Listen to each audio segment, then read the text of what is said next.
Hello and welcome to a Bergkamp Wonderland, an Arsenal podcast. Tonight we have the wonderful Dave Goonaholic. You right, Dave? Yeah, I'm fine, thanks, Danny. Thanks for having me on again. Oh, so you make my day. If people want any laptop advice, you're the man to come to, aren't you? Naughty. I think I know what's going to be in the extras. I don't know. I think I might have been mean about someone, so I don't know. I think I might have blundered it all up. How's the world of blogging going?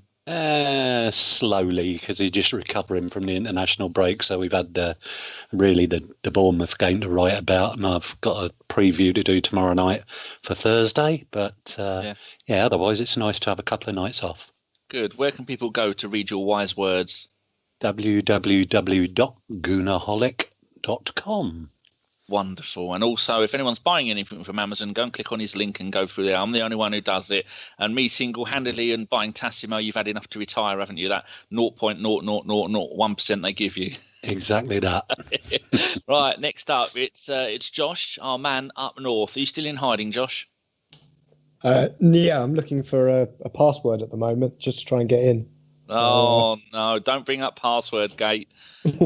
Terrible. But we fixed it now. Everything has the same password, and it's in our WhatsApp news group. Right. Next up is John. You wouldn't have lost the password, would you, John? You got it all memorised. Yep, it's all memorised on my computer and not in my head because I haven't got a clue what it is. It's nice to see, isn't it? Me and Jason disappear for a Sunday and everything falls apart. It's terrible. But it was really good to see. There's 14 of us at ABW, and all 14 of us that read the message all scrabbling around trying to figure out a way to do it. And the last resort would have me to get out of bed. We all knew that weren't going to happen. So I didn't get much sleep. I only got about 7 hours sleep that day. Right, we're going to talk about the Bournemouth game. There's not really much else to talk about. Might do a quick preview of the Vorskla game. David, tell us what your thoughts on the Bournemouth game were. Initially, all the talk was about the team that was selected. He's gone to a back three, and so thereby played all the three fit central defenders that we've got.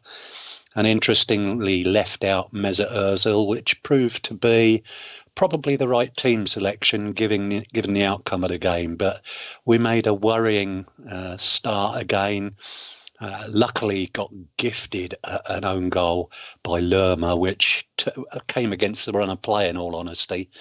But then that kind of lifted us up until half time, and then added on time where we'd gone to the back three. It was noticeable that both wing backs, Bellerin and Kolasinac, were spending an awful lot of time upfield. And in that last minute of those 2 added minutes, they were caught up, and Bournemouth hit us on the break, and the chance to lead for the first time at half-time this season was gone. But second half, we did pull it out the bag again, as we make a habit of doing, and a much improved performance. We really bossed it, and Pierre-Emerick Aubameyang got the goal that he really hadn't threatened up until that point, when it was laid on a plate for him by Kolasinac. And apart from a late last-minute free kick, there was nothing really that Bournemouth had to offer to get at us in any way, shape or form. So overall, yes, positive performance, positive result. Not the best performance over the 90 minutes, but what's that, 17 games unbeaten now in all competitions? Brilliant stuff. Yeah, agree with that. Josh, what are your thoughts on the game? Are they any different from David's? No, I don't think there's. I think David's covered most of it, to be honest. I thought the fact that Ozil was missing, it didn't hamper us. Let's put it that way. We still got a result against what is one of the informed teams in the Premier League at the moment, playing absolutely out of their skin. But yeah, I absolutely agree that we got a decent result and bring on Vorskla. John, you anything to add to that lot? Just it's kind of seeing a lot of people talking about the luck element that we've got at the moment, and I think it's true. Like David summed it up pretty well. It wasn't really a greatest performance ever, but we got the win again. I'm not sure. I mean, you can't really say that his decisions pre-game in terms of the tactics and the setup weren't correct, because we did go on to win it, but I'm not sure what we really learnt from it, other than that our team doesn't look particularly comfortable in a back three, or at least it didn't against Bournemouth, because it certainly didn't prevent them from the chances they created in the game, because I think in terms of sort of clear cut or decent chances, they probably had the better of it. But yeah, we got luck with the own goal, that's the most amazing own goal I've ever seen. The finish on it was unreal. I don't think we were particularly threatening at the time. I know Kolasinac was in the box, but the pullback that he was trying didn't look like it was going to get to any of our players. So to get the bit of luck from that, and then Aubameyang popping up with the tap-in, who, like Dave said, hadn't really threatened. I think he had one other chance that he put over the bar.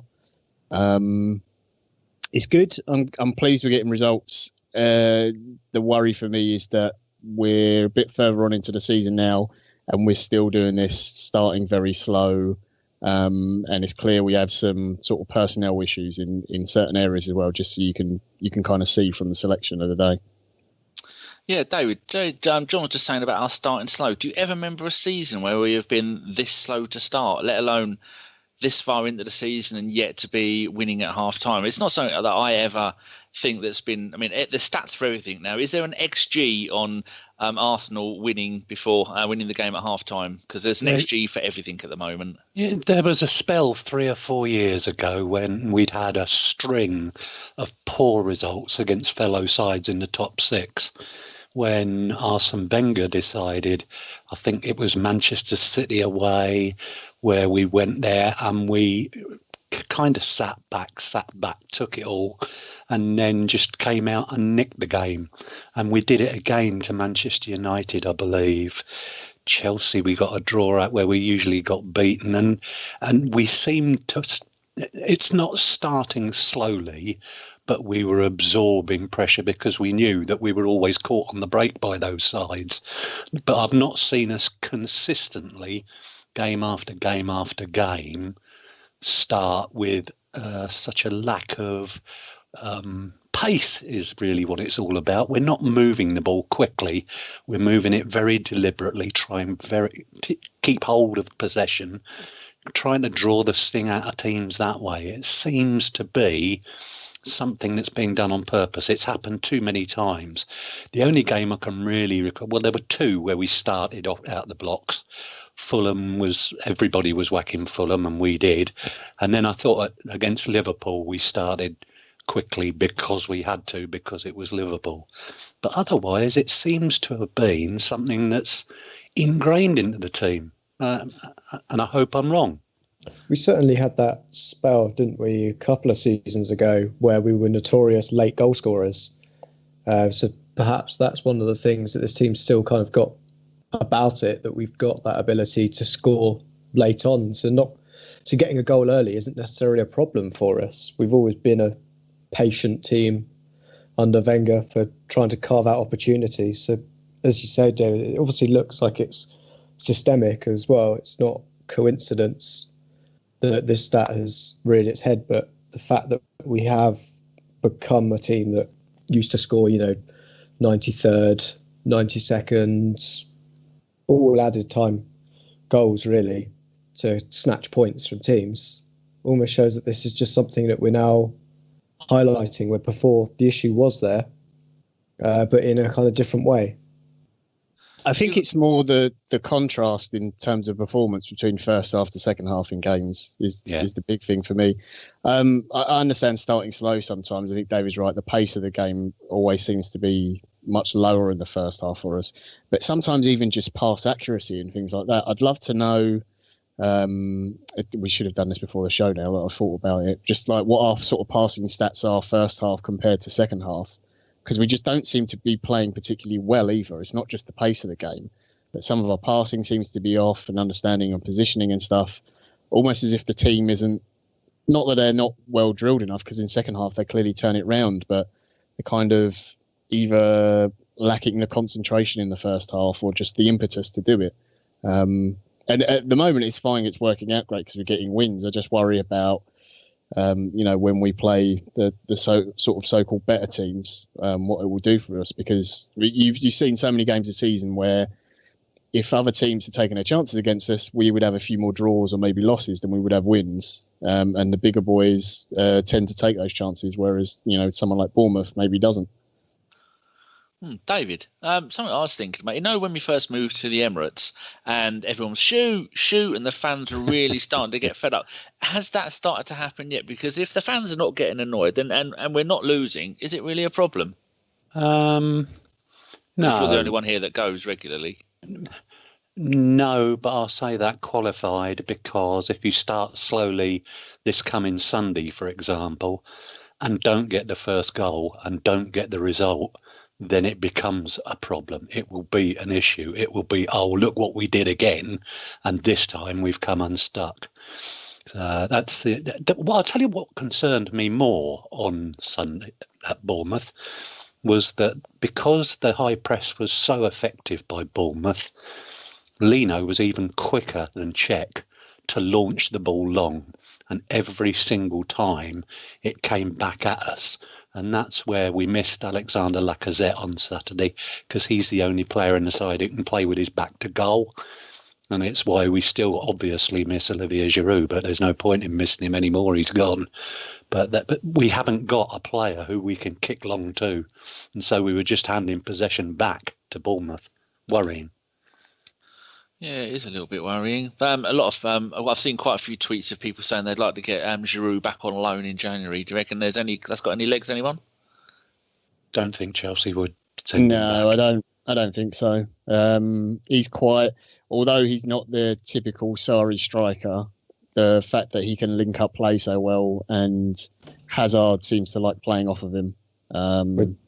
That really suits him in kind of the way that Griezmann likes to play off Giroud for the French national team. You've heard the stat about the link up with Morata and Hazard, that Hazard hasn't scored a single goal for Chelsea when Morata's been on the pitch. Yeah. So I can't see that one happening. But yeah, David's right. I think the first sort of 30 minutes of the game, up until we got the Lerma own goal, just the amount of times Leno kicked it long, and it was constantly coming back. And we played most of that sort of 30 minutes in our half, defending a lot. And credit to Bournemouth, I thought they played very well, and I'm sure their fans were feeling a bit aggrieved they didn't get anything out of the game, point maybe. And I do feel a little bit sorry for Jefferson Lerma as well, because I thought he looked quite the player. I'd never really paid any attention to him before, just typical Premier League fan, only looking at your own club. But I thought he looked quite impressive, other than the spectacular own goal. He looks quite a find. Should we go through the game chronologically, or should we just move straight away to that wonderful own goal? I'll jump into the own goal, because go on in. Yeah, I can't remember any other. I mean, I've seen like some idiotic ones with like headers back and stuff like that. I remember Christoph Kramer did one when he was at Gladbach, his first time on loan, and he lobbed our keeper. I think it might have been Jan Sommer in goal. He lobbed him from like 30 yards out. But it's just the pace that Lerma hit the ball at. And the keeper had absolutely no chance, Begovic. I understand why he stuck his leg out. I don't think he did the wrong thing or anything like that. But I'm not sure we would have scored or cut out a clear chance from that, because Bournemouth certainly had enough players back. Can anyone else remember a own goal that's like been absolutely volleyed, sort of that kind of pace and velocity? I can't think of one. No, the biggest one I remember is Lee Dixon when he lobbed Seaman from about 30 yards. Yeah, but that was a pass back, though, wasn't it? Was it a pass back?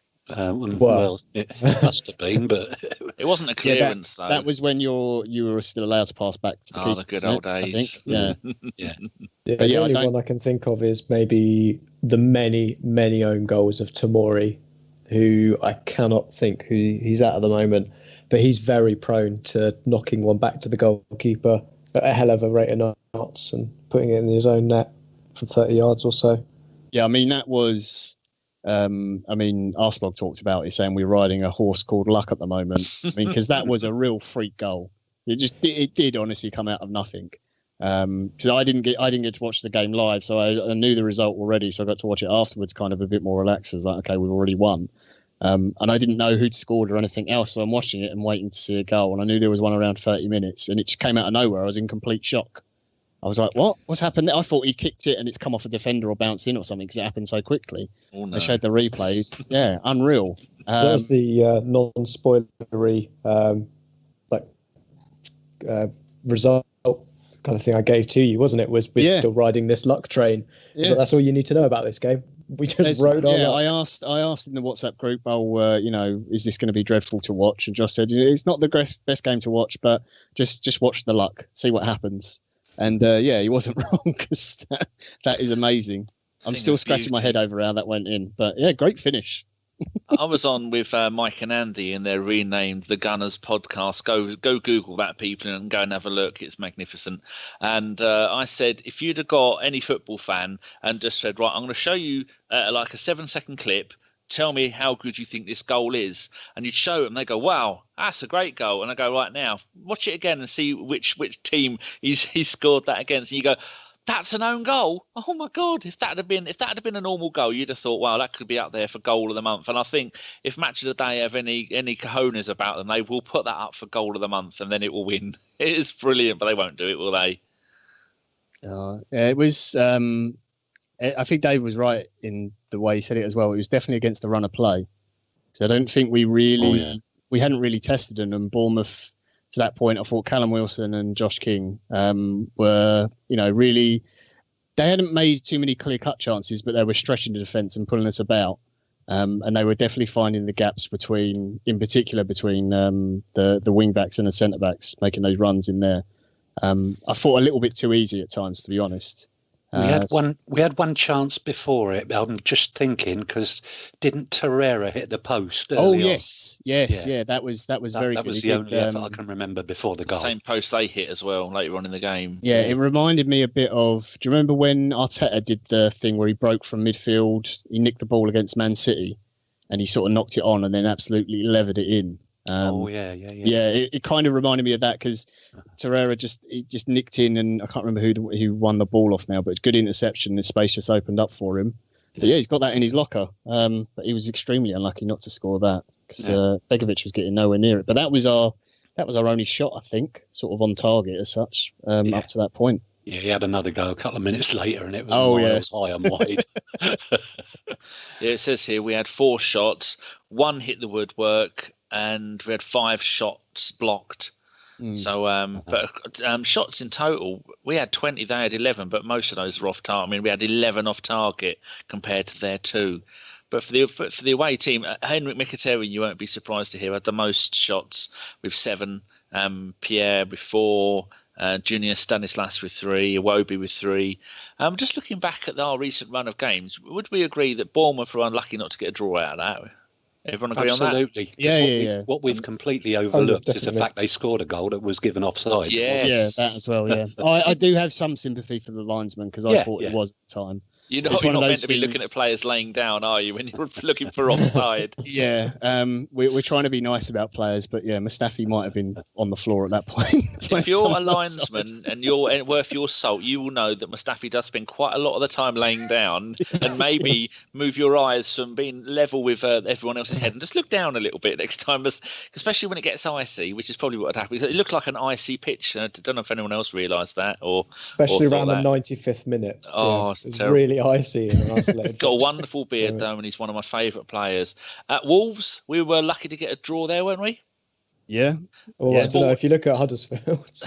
No, I mean on that day. I'm just looking back at our recent results, so that's more luck. The Lisbon game, no one deserved to get a point out of the Lisbon game, because it was dire. Liverpool game, Liverpool had could have possibly won or should have possibly won that. The Blackpool game, quite similar though. We were lucky to come back. To win that 2-1. Palace definitely should have had the chances to score more goals. So would you agree, Josh, that the last 6 games we have been riding that lucky horse? Yeah, I would say on Liverpool, I think the performance was good. Yes. I think we were lucky that Liverpool were bad rather than they should have won it during the game. I don't think they were good enough to get anything out of it, really. They were as good as we allowed them to be. Exactly. Okay, right. The next thing we should talk a little bit about is the formation. John, what did you think to 3 at the back? Second time he's done it this season. The first time, I think, was in a Champions League game. God, we wish. Kind of good old days. No, was was it a Europa League game or was it a League Cup? It was a cup game. So, what do you think? What do you think to 3 at the back, and why do you think we went 3 at the back? I don't have a problem with us playing 3 at the back or Emery changing the formation, things like that. kind of given up trying to guess who he's going to pick now for games because I'm not sure I'm going to be able to follow it. But this, to me, felt like we've only got Kolasinac to play at left back, and I don't trust him to play left back. So I'm going to put an extra defender in.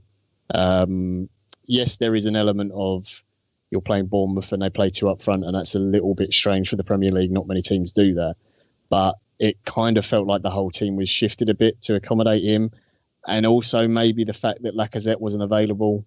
So Aubameyang is a different type of striker to Lacazette. I saw some people complaining about him. You know, he doesn't touch the ball much or get involved with play. Well, he's just not that kind of guy. He's the play it through for him to run onto or get a tap in from a couple of yards out. It's the problem I had with it on the day is that you're playing our only three centre-backs. One of them who's just come back from injury in Socrates, who I thought started a little bit shaky but got better as the game went on and certainly grew into it. I felt a bit sorry for Rob Holding because he was covering Kolasinac a lot. Xhaka was as well. And it just brings up this question of what we're going to do about left back, because Kolasinac going forward was superb and obviously was involved in all our good forward play. You know, essentially got the assist for the own goal and got the assist for our winner from Aubameyang. But defensively, he's looks an absolute nightmare. I didn't see him a ton of him when he was in the Bundesliga, but he got in the Bundesliga Team of the Year for a reason. So I don't know if it's just the league. It's different for him and he's finding it difficult, or he just really doesn't want to defend. I don't know what it is, but left back is an area that I would really like to see the club try and do something about in January. I love Nacho, he's great and everything, but all reports suggest he's going to be out for at least two more weeks probably. I think they should have been put back a couple of weeks. Yeah, you know, and he's an older guy as well. He's getting on years. I still trust him to come in and play when he's available, but I'm not sure Kolasinac really works out. You do have Ainsley Maitland-Niles, maybe, but again, you're stunting someone's development who I think Emery certainly would like to see higher up the pitch. So yeah, that for me, I think the whole thing was done to accommodate Kolasinac more than anything else. I don't know what the other guys think about it. I think that's a valid point, mate. And the outcome of that was the fact that Ozil was dropped. It wasn't much to do with effort, but in that formation, there isn't a job for him. We don't have a number 10 because the two wing backs push forward outside of the Xhaka and Torreira. And then you've kind of got a front three where you're asking two of them to play wide, and Ozil's not going to be a false nine with nobody in front of him.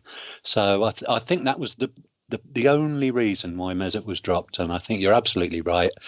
He didn't want Kolasinac as a left back against Bournemouth with the width that they could possibly provide. So rather than cut out the source of service, cut out the dangers in the middle. And of course, the one time we left a guy unmarked, we left the danger man unmarked because Rob Holding was marking Mustafi, that we conceded the goal. Josh, you're a man who likes a little bit of tactics. I just checked up and I was right. All three of our centre-backs are right-footed centre-backs. Now, do you think that was... we played Mustafi on the right, we played Socrates in the middle, and we played Holding on the left, didn't we? So do you think that was compromising our defence a little bit, the fact that you've got a right-footed player trying to cover the runs of Kolasinac? Well, I say the runs, him being up the wrong end of the pitch most of the time, which is quite rightly his job as a wing-back. But do you think that was compromised our defending ability? I don't think so. One thing that did surprise me when you listed the positions of them was we've normally seen Mustafi sit in the middle of the back three, and to see him out on the right instead and Socrates in the middle, perhaps showing a bit more, say, experience or more level-headedness in the centre of that, and he can command, Rob Holding through the game. And we don't look at when we're playing a back four necessarily that one of our centre-backs isn't left-footed. We don't have a left-footed centre-back at all in the squad. I think of the last one that we did have. Maybe Squillaci was left-footed. Off the top of my head, I can't think of our last left-footed centre-back. Maybe Miguel. That's how far back I'm going to before he went to Norwich. Exactly. Kicking his heels in Spain's second division, I think. Yeah, so I don't think it was a huge issue, and Holding's used to playing on that left side of the defence. So, yeah, I think the fact that we've got more defenders coming back as well, Koscielny turned up for the under-23s, isn't it, who played last night? Yeah, he well, did. It was planned for him to come off at half time, and he did. We were only 1-0 down then. I was talking to Jace last night, and he said, I said, oh no, the under-23s have lost 5-1 or 5-0 on Koscielny's comeback. He went, right, don't do anything. I'm going to go and wind Carpenter up about this. I went, no, but when he went off, we're only 1-0 down. He says, that doesn't matter. Don't tell him. And then the hilarity began. Yes. Yeah, so I can, from that kind of point of view, I'm not too worried about our defence at the moment, whilst we're still scoring goals. You know, with joint second top goal scorers in the league at the moment. No one's close to Man City, but we're outscoring a notoriously, goal-heavy team in Liverpool. We've got 2 more goals than them this season. Whilst we're doing that and blowing teams away, I don't have a huge issue with how we're setting up defensively, other than the fact it'd be nice that Kolasinac would track back once in a while. Sorry, Danny. 28. Go on. I just wanted to ask the guys, because obviously the change of system, and I mean, for me, it was for Kolasinac, and I think most of us agree that was definitely part of it. But I don't think it actually worked. I know we went on to win the game, but we still looked defensively flawed. And certainly in the first half, it looked like we didn't know exactly how to play the system. People were out of position, not tracking runners. Kolasinac certainly wasn't tracking back, as Josh said. Mkhitaryan wasn't really helping Hector at times. And Xhaka and Torreira had to go through a hell of a lot of work to try and cover those positions. And you saw Socrates running, off the back of Mustafi and Holding at times to filling at the fullback positions as well. So whilst I understand why Emery did it, because we hadn't had really any options at left back, I'm not sure. I would hope that what he's learned from it is that formation wasn't particularly great for us either. I don't think it actually worked. I don't know how he goes on to solve it from there, because if you haven't got anyone else to play other than Kolasinac, maybe you have to do it. But it worries me if we end up playing a back 3 again, say for against Spurs at the weekend, just because we were exploited so many times in that system. Yeah, true. I'm just looking at the under-23s last night, and we played a back 3 centre-backs, Koscielny, Ballard and Bola, and then we had Cohen Bramall at left-back and Alowu at right-back, so they played 5 at the back there as well. What are you going to say, Josh? I thought, as John said, I don't think we looked as solid defensively that you'd expect from a back 3 or back 5, but I think our recoveries were better in terms of we were picking up the loose ball quicker, because we were flooding that kind of area. We had normally five men in there as opposed to the 4 or so. I think that was the only main difference stark difference I noticed, was that we were picking the ball up and recovering it better. But as you say, when they still broke and we had to do some proper defending, it was still, it was a bit edgy and scary. Yeah, I mean, the goal they scored, they had 3 players against our 4, and they still exploited the space and got the goal. It was a great finish, but it was even more than that at the end, wasn't it? When Brooks picks up the ball, I think we've got 7 men back at that point. And it's crazy. I know Bellerin will get most of the stick from that, because Jamie Redknapp did exactly that at half time. I didn't understand that. I read that online. Yeah, he really showed Hector's tracking back as, he runs halfway back, stops, has a look at the thing, and then starts again. But if he just blindly made that straight run, then he would have probably have intercepted. But the fact that we go so flat as a team was one of the real things, and there's no depth to it, is why Brooks has got all that space, because we all drop into a flat back 6 at that time. The other thing I wondered about it was whether it was designed for the Bournemouth game, or whether he wanted to try it out ahead of Sunday. And if he's thinking about playing it on Sunday, and we all understand the reasons why, they will need to perform better as a unit. I agree with that. John Absolutely. Yeah, that's the thing as well that's frustrating this season. It's weird because you don't really want to be frustrated because we're 17 unbeaten, and you know we've only had the losses to Man City and Chelsea early on. So in terms of where we are, I think everyone's quite happy. It's just the performances at times have been they're kind of a bit head scratching. Like I'm not quite sure what's going on, and I know I'm not annoyed because we're doing well, but I'm also a bit confused and also worried at times as well. But yeah, more for David and Danny. Josh, you might have read about this, but back in the day, everyone used to play 2 up front and everyone just played 4 at the back. And your 2 centre-backs, they'd just pick a striker each, wouldn't they? Whatever happened to that? Is a defender so bad now that you have to have 2 of them for 1 man? It's bizarre, isn't it? Do you know what I mean, though? It used to always be 2 up front, and it's like, right, okay, he's your man, he's my man, that's it, fine, get on with it. And now you've got to play 3 at the back for 2 strikers. It's so weird. I just think that there's probably a lack of trust in the central defenders to be able to take on and win those individual battles against some of the strikers that are around today.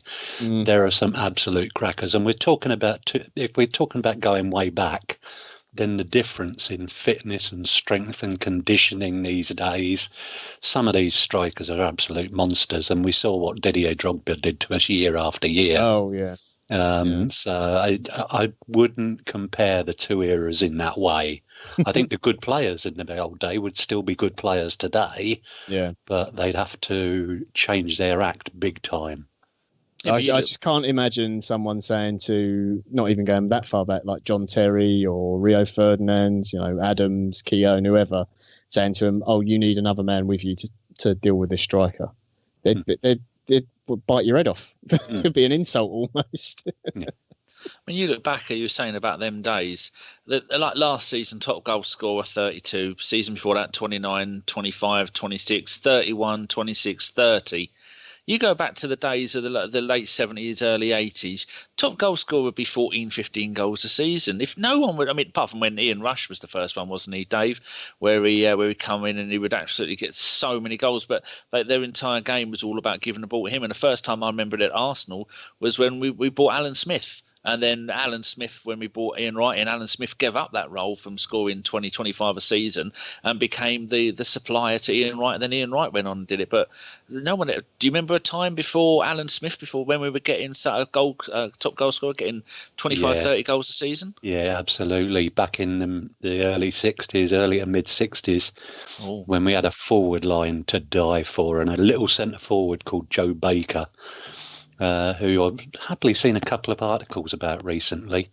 Unfortunately, he's no longer with us, but I think he scored 100 goals exactly in 3 or 4 seasons, and a couple of those he got 30 odd. And of course, you go back to the double side of 1971. John Radford and Ray Kennedy both got in the high 20s, I think. Because we murdered some teams that year, particularly in the first half of the season, when we just get George Armstrong to run down the wing and cross the ball, and them 2 one-headers all day. Fantastic to watch. But of course, the most obvious example isn't Arsenal. If you go back, I think it was 1934, Dixie Dean's got 60 in a season for Everton, which is astonishing in any era. And of course, Clive Allen, the first season he had with the Middlesex Nomads, he got 50 goals, I think, in the season. But most of those were in the League Cup, though, weren't they? Yeah. My dad always goes on about Joe Baker, actually, funnily enough, Dave. He always, whenever we talk about football, he always goes, "Oh, it's just not like it used to be." So Joe Baker will piss all over these players now. Absolutely. Yeah, I'm just looking here, David. He was fast as you like. In his first season, 29 goals in 39 games. Next season, 26 in 39, 25 in 42. But that was 6 years before I was born. So, yeah, he scored 100 goals in 159 games, like you just said. But, wow. But as a general rule, you didn't get a season where you'd be getting 2, 3, 4 players getting 30 league goals a season, would you? Or high 20s. Mm-hmm. But it's I'm sure people have said defending is a dying art, isn't it? I think it's slightly different because we've split out the responsibility. You've now got a player that sits in front of those 2 that takes a little bit of the burden away from them. Mm-hmm. You don't get as many like individual sort of warrior type defenders. So if you think through like some of the ones that have been in the Premier League, like I already said, Ferdinand, Terry, Adams for us, Keown was as well, Campbell. Trying to think, the last sort of Company was probably the last of that kind of era. Van Dijk is a little bit like that. He's a bit more silky, technical. He's built like one for sure. Yeah, like Vidic was like the big one at United. Like he's the sort of guy that most strikers you just didn't want to play against him. But yeah, you don't get those kind of players anymore. The game's just a very different pace as well. I think when we get to the time that where you will be getting players like Messi and Ronaldo, where like I'm just looking here, when they were getting 50 goals in 37 games in the league alone, or the next season Messi got 46 and 32. I don't think, or 48 and 35 for Ronaldo. Those days, when I don't think we'll ever see those days because that's a feeder league. Right, next thing we should talk about is David. Start with you with no Ozil. I know you mentioned it before, but why do we think he wasn't playing? Just tactically? Yeah, there's no room for him. If you play with a back three, we haven't got space for a number 10, and I wouldn't play him in preference in one of the wide positions to the two that played, Mkhitaryan and Iwobi. You would have expected to have offered more cover for their fullbacks, although, as John said earlier, they really didn't. But you certainly wouldn't have had much of that with Meza either. It's not what he does. It's not what he's all about. I thought it was a necessary change to accommodate that formation. And that means that if we go with a back three on Sunday, he doesn't play again on Sunday. But I wonder whether Emery has had second thoughts about that, or if that was even the intention in the first place. I think the way the game played out as well meant we didn't necessarily need to bring Meza on.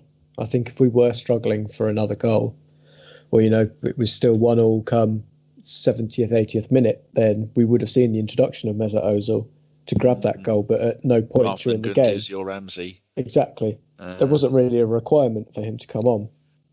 What do you make of what Emery said afterwards, though? Because he didn't say it was tactical or anything else, and he hardly pulled any punches in the reasoning he gave for Ozil not playing, saying about the physical demands of the game. Is it just a bit lost in translation? Because he doesn't seem, his English is very good, and I think he clearly understands what he's saying. He's quite a smart guy. That to me sounded more of a kind of pointed message at the player of you've got to do more on the pitch if you want to start playing. I do agree with what David said that this formation doesn't particularly suit him. I do think for someone who is your star player though, who has played wide for Real Madrid, he could certainly contest with Mkhitaryan or Iwobi for one of those spots. He should be able to perform better than either of those two. But to me, it was more of not so much tactics. It was more of I'm making a point again, and it's the second time he's done it now as well. Yeah, I don't think he's had the opportunity, has he, Ozil, to play in that kind of position for us. I know we've only seen this formation twice. I'm thinking maybe from when we had Alexis playing as that central striker, we had to accommodate them both then. Yeah. At that point, that perhaps what he saw at that point was like, well, what he's seeing in training is like, can you actually do this job? This is your only way you're going to get into this team. If we play three at the back, you've got to have the legs for this, compared to, a 4-3-3 where perhaps he's got a little bit more time, or it's not as a high intensity, because we know Ozil does a lot of running in a game. Yeah. There's stats to back up that. Yeah. I'd never knock Alexis, but I think it's a little like, when you saw like Pirlo's running stats, he'd cover the most thing, but he'd never do it at a pace more than an amble jog to cover and get into that space. Obviously tracking back, he'll get into a sprint, but I think for that kind of position, it is more intense sprinting, which Ozil's game isn't built around. It was that kind of jogging around, always on the move, but not with the intensity that perhaps that position requires. Does it not worry you, though, that the manager, he brought him on as a sub in that Europa League game where, he didn't really need to, and that to me kind of screamed as I'm making it clear that you are not the most special player in the squad or more special than anyone else. Because I think most of us would agree that he was certainly afforded some preferential treatment under Arsene, which I understood to some extent.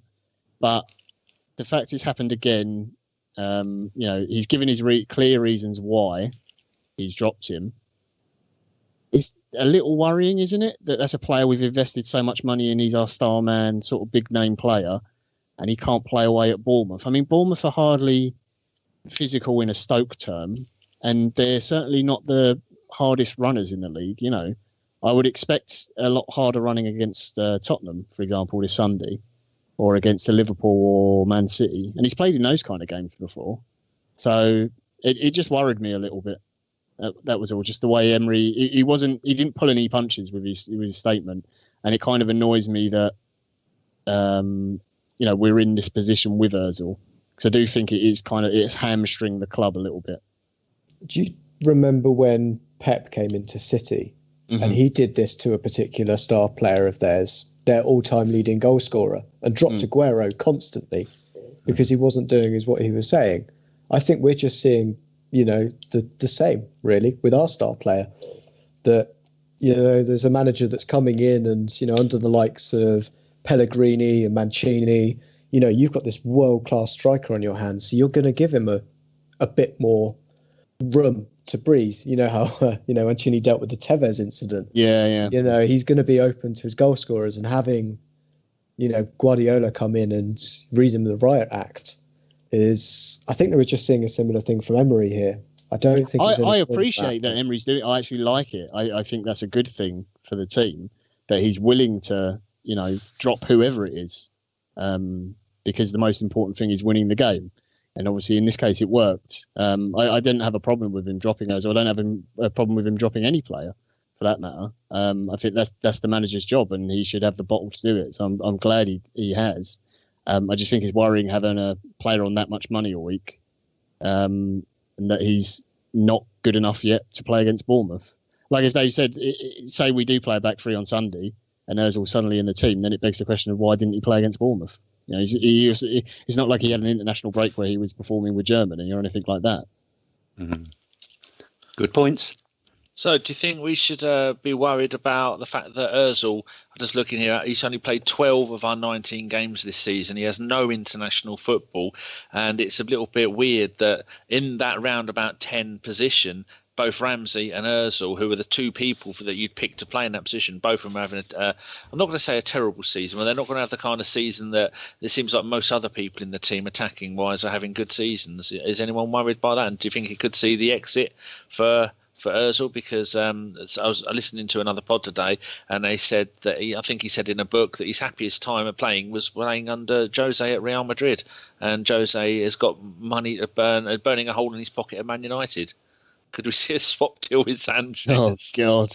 Get Sanchez back. Sanchez has said, doesn't he? He has done that interview where he said he regrets leaving Arsenal now, which is hilarious. I think the thing with Ozil is I don't see how we'd possibly sell him because of the wages he's on. Because I'm not sure another club, at least a top club in Europe, would pay would pay him those wages. Maybe a PSG or someone like that, but they're obviously under all the investigations for financial things. I don't think it's interesting because you mentioned Ozil, you mentioned Ramsey. That forward line is still kind of a bit of a head scratcher, I think, for Emery and for most of us, because I'm not sure what our best front three is half the time. I mean, it's nice when you can have Lacazette and Aubameyang in the squad together starting, but Aubameyang isn't really a left winger, and I think he's obviously much better through the middle and scores a lot more goals coming off the bench. And I don't think the team is balanced properly when he's in it. I don't even know if Emery wants to play with a number 10. I don't think he does. I think that's the thing, that he hasn't had a real transfer window yet. Mm-hmm. And it'll be I don't know, 3-4 transfer windows maybe until he gets the squad that he really wants. But we're top heavy in a very weird way, that we don't really have wide men at all. Mm-hmm. Sounds a bit like one of your barmaids. Very top heavy, yeah. Quite a few of them are top heavy. Good girls. But no, we don't really have wide men, and we've got quite a few players who are essentially number 10s, but we're not really playing with a number 10. in any of the games at all. We're playing strikers as wingers, and it's all kind of, he's just having to deal with what he's got in front of him. So the squad is a bit wonky at the moment, and he's just trying to muddle his way through. He's doing a very good job of muddling his way through with it, to be fair. But I'm sure he'd prefer it to be a bit more balanced. Right, I think have we covered everything about the Bournemouth game? Oh, yeah. Right, okay. Everyone gets a 2-word answer to this. Aubameyang has got 10 goals in 17 games and people are doing nothing but moaning. David, 2 words for these people. No, you know I'm not going to say what you think. Oh, no, any Shut 2 up. words. Shut up. Does anyone want to add anything to their own 2 words? And personally, I'm going with Dave. I think shut up sums them lot up perfectly. I'll go with 3 words. Not his fault. Yeah, Josh. Oh my words! Who's number 11 for Leon? Sorry, Alexander Lacazette. Oh, that's is your 2 words. Yes. Excellent. Right, next thing we should talk about. We've covered it a little bit so far, but John, is Emery, is he lucky or is he a tactical genius or a combination of both? Which one is it? Because there's got to be some, either someone has invested in the 4-leaf clover, because I've never known us to have such a season where so much luck is going our way, whether it be goals disallowed. We've had 2 perfectly good goals disallowed for the other players, haven't we? Other the other team. We've been a little bit unlucky at left back, where we've had 6 different left backs through the season. Yeah. But yeah, so what do you think it's down to? Is he a genius or is it luck? I think tactically, in quite a few games, he's got it right. And in the ones where he's got it wrong, he's been brave enough and smart enough to change it with his substitutions and changing the system slightly, things like that. So I definitely praise him on that. But there's no denying that we've had some serious luck so far this season. Will we get the horrible thing where it balances out and the second half of the season we don't get decisions and we get some dodgy penalties against us or things like that? Maybe. But look, I'll take the luck whilst it's there. I'm sure he will. He's going to need a little bit because, as I said earlier, I don't think the squad is like balanced correctly, especially for the type of football he wants to play and the formations he wants to play. So take everything you can get. But yeah, in terms of him and what he's done so far, I'm pretty pleased. There's a few things I would have liked to seen improved. I think defensively we're still a little suspect from set pieces and things like that. But I think that's more of a personnel issue than it is a coaching one. Josh, what do you reckon? Yeah, I think John covered everything I was going to say, to be honest. Damn him. Sorry. John stole my thunder. David? Yeah, I pretty much agree with him, and I'd make the point as well that he hasn't yet had one transfer window, never mind the 2 or 3 that everybody thinks he needs. But and he definitely does need more than one, because we need that wide player. But would he be a priority over fortifying that defence with at least a proper left back or a proper prospect of a left back? I don't know. It's his ideas of what the priorities will be might be very different from ours, but let's back the fella and get behind him, because what he's achieved in his career so far, he looks a good fit for the job.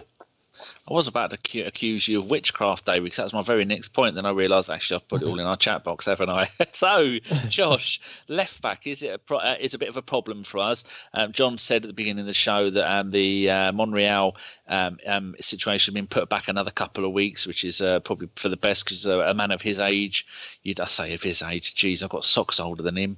So the only option I can think of at the moment is Ashley Cole, who's been doing what's that football you do, David? I asked you earlier, but I can't remember. Walking football. He's been doing walking football for LA Galaxy. Sorry if there's any LA Galaxy fans listening. He's been horrendous for them. He's 38 in December. Josh, would you go and get a new left back in the January transfer window? And do you think we need one? I would, but not necessarily Ashley Cole. Let's put it that way. I'd drive off the road. Yeah.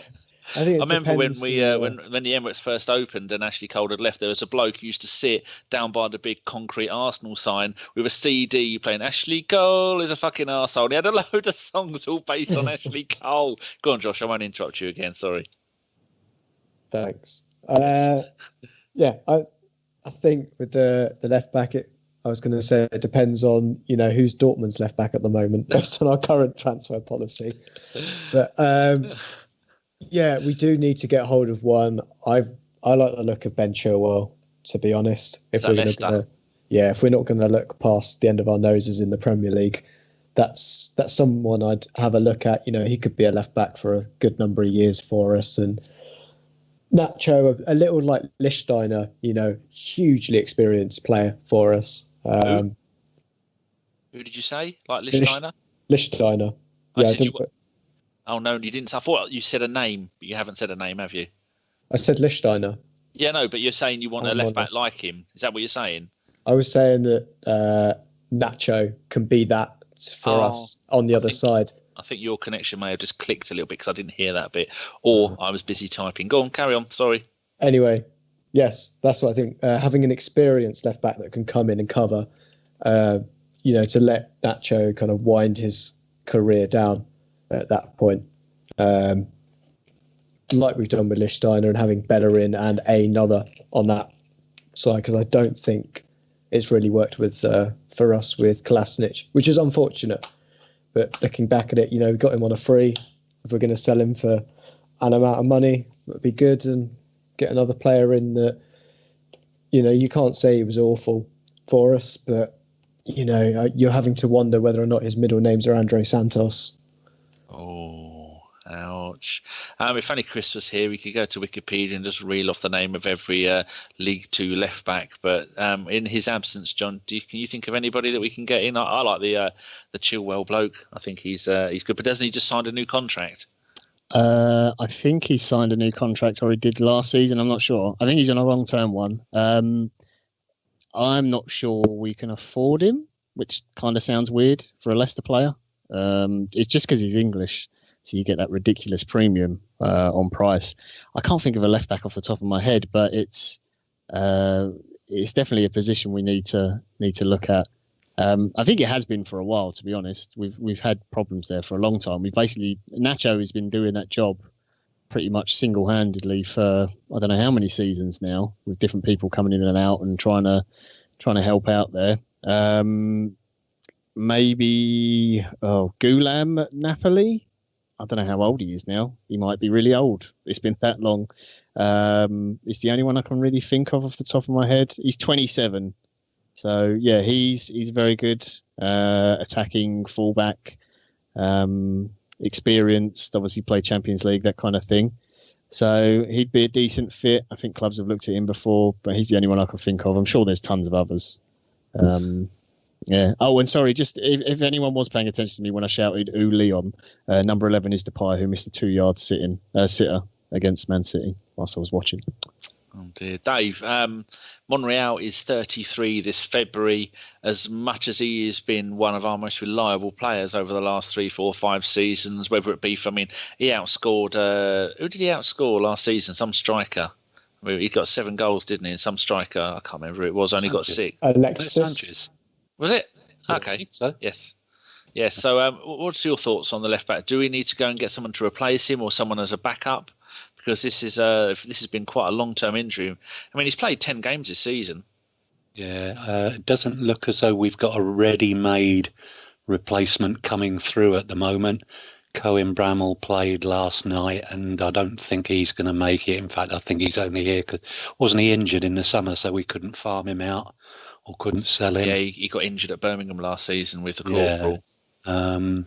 So I don't. Who's the lad? Awasi?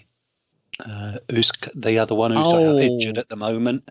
Another double barrel name. Awasi Tutu? Yeah, that's it. That's it. Yeah, he came on for Koscielny last night and got sent off. Oh, did he? He came on in the end. He has only just been injured. He's only just got over an injury though, which is a worrying thing. He was only on for 9 minutes and got sent off straight red. Ouch. Yes. So yeah, in short terms, the answer is yes. I think we need to buy someone, but don't ask me who. Like everybody else, I like Chilwell, but I think John's right. I think we'll be priced out of a buy for him because you won't be able to buy anybody else if you pay 60 grand for him. 60 million rather. Is that how much they want? I would have thought they'll want something like that. It's just because he's English. If he wasn't English, then you're going to get a lower fee. But yeah, it's that premium, especially with the talk about they might be lowering the number of foreign players in the squads and stuff. That's obviously none of that's confirmed yet, but it just makes that price tag on your passport go up a little bit more. The only other one is, I don't know if Josh should know this, is it Wan-Bissaka at Palace? Can he play left back, or is he an actual? He's in my dream team. He's a proper right back. He's a proper right back. Yeah, that's a shame. The Chris one of choice is the other Mendy that's at Lyon, I believe. You'll be watching him at the moment, John. Oh right. Oh, he's the one getting roasted by Sterling. Yeah, he do. Yeah. Well, he'll fit right into place, won't he? Whoops. Right. So Wan-Bissaka, if he could play left back, I'd definitely have him from Palace. He's a very good player. He is very good, but I think the board do need to look at this and go, wow. I say the board, we don't know who it is. So Chips needs to cash in his premium bonds and go, look, Emery has done wonders with the team at the moment. Just think if they, as they said in the January transfer window, 50, 60 million. Maybe because with Ramsey possibly going freeing up some wages. I mean, I hope Ramsey stays, but I mean, a situation like that you can't, because I think when Emery came in, it was under the agreement that you're not going to have a fortune to spend, and surely they must be looking at the situation now, going, we can make top 4 this season. Do you think they're thinking that, anyone?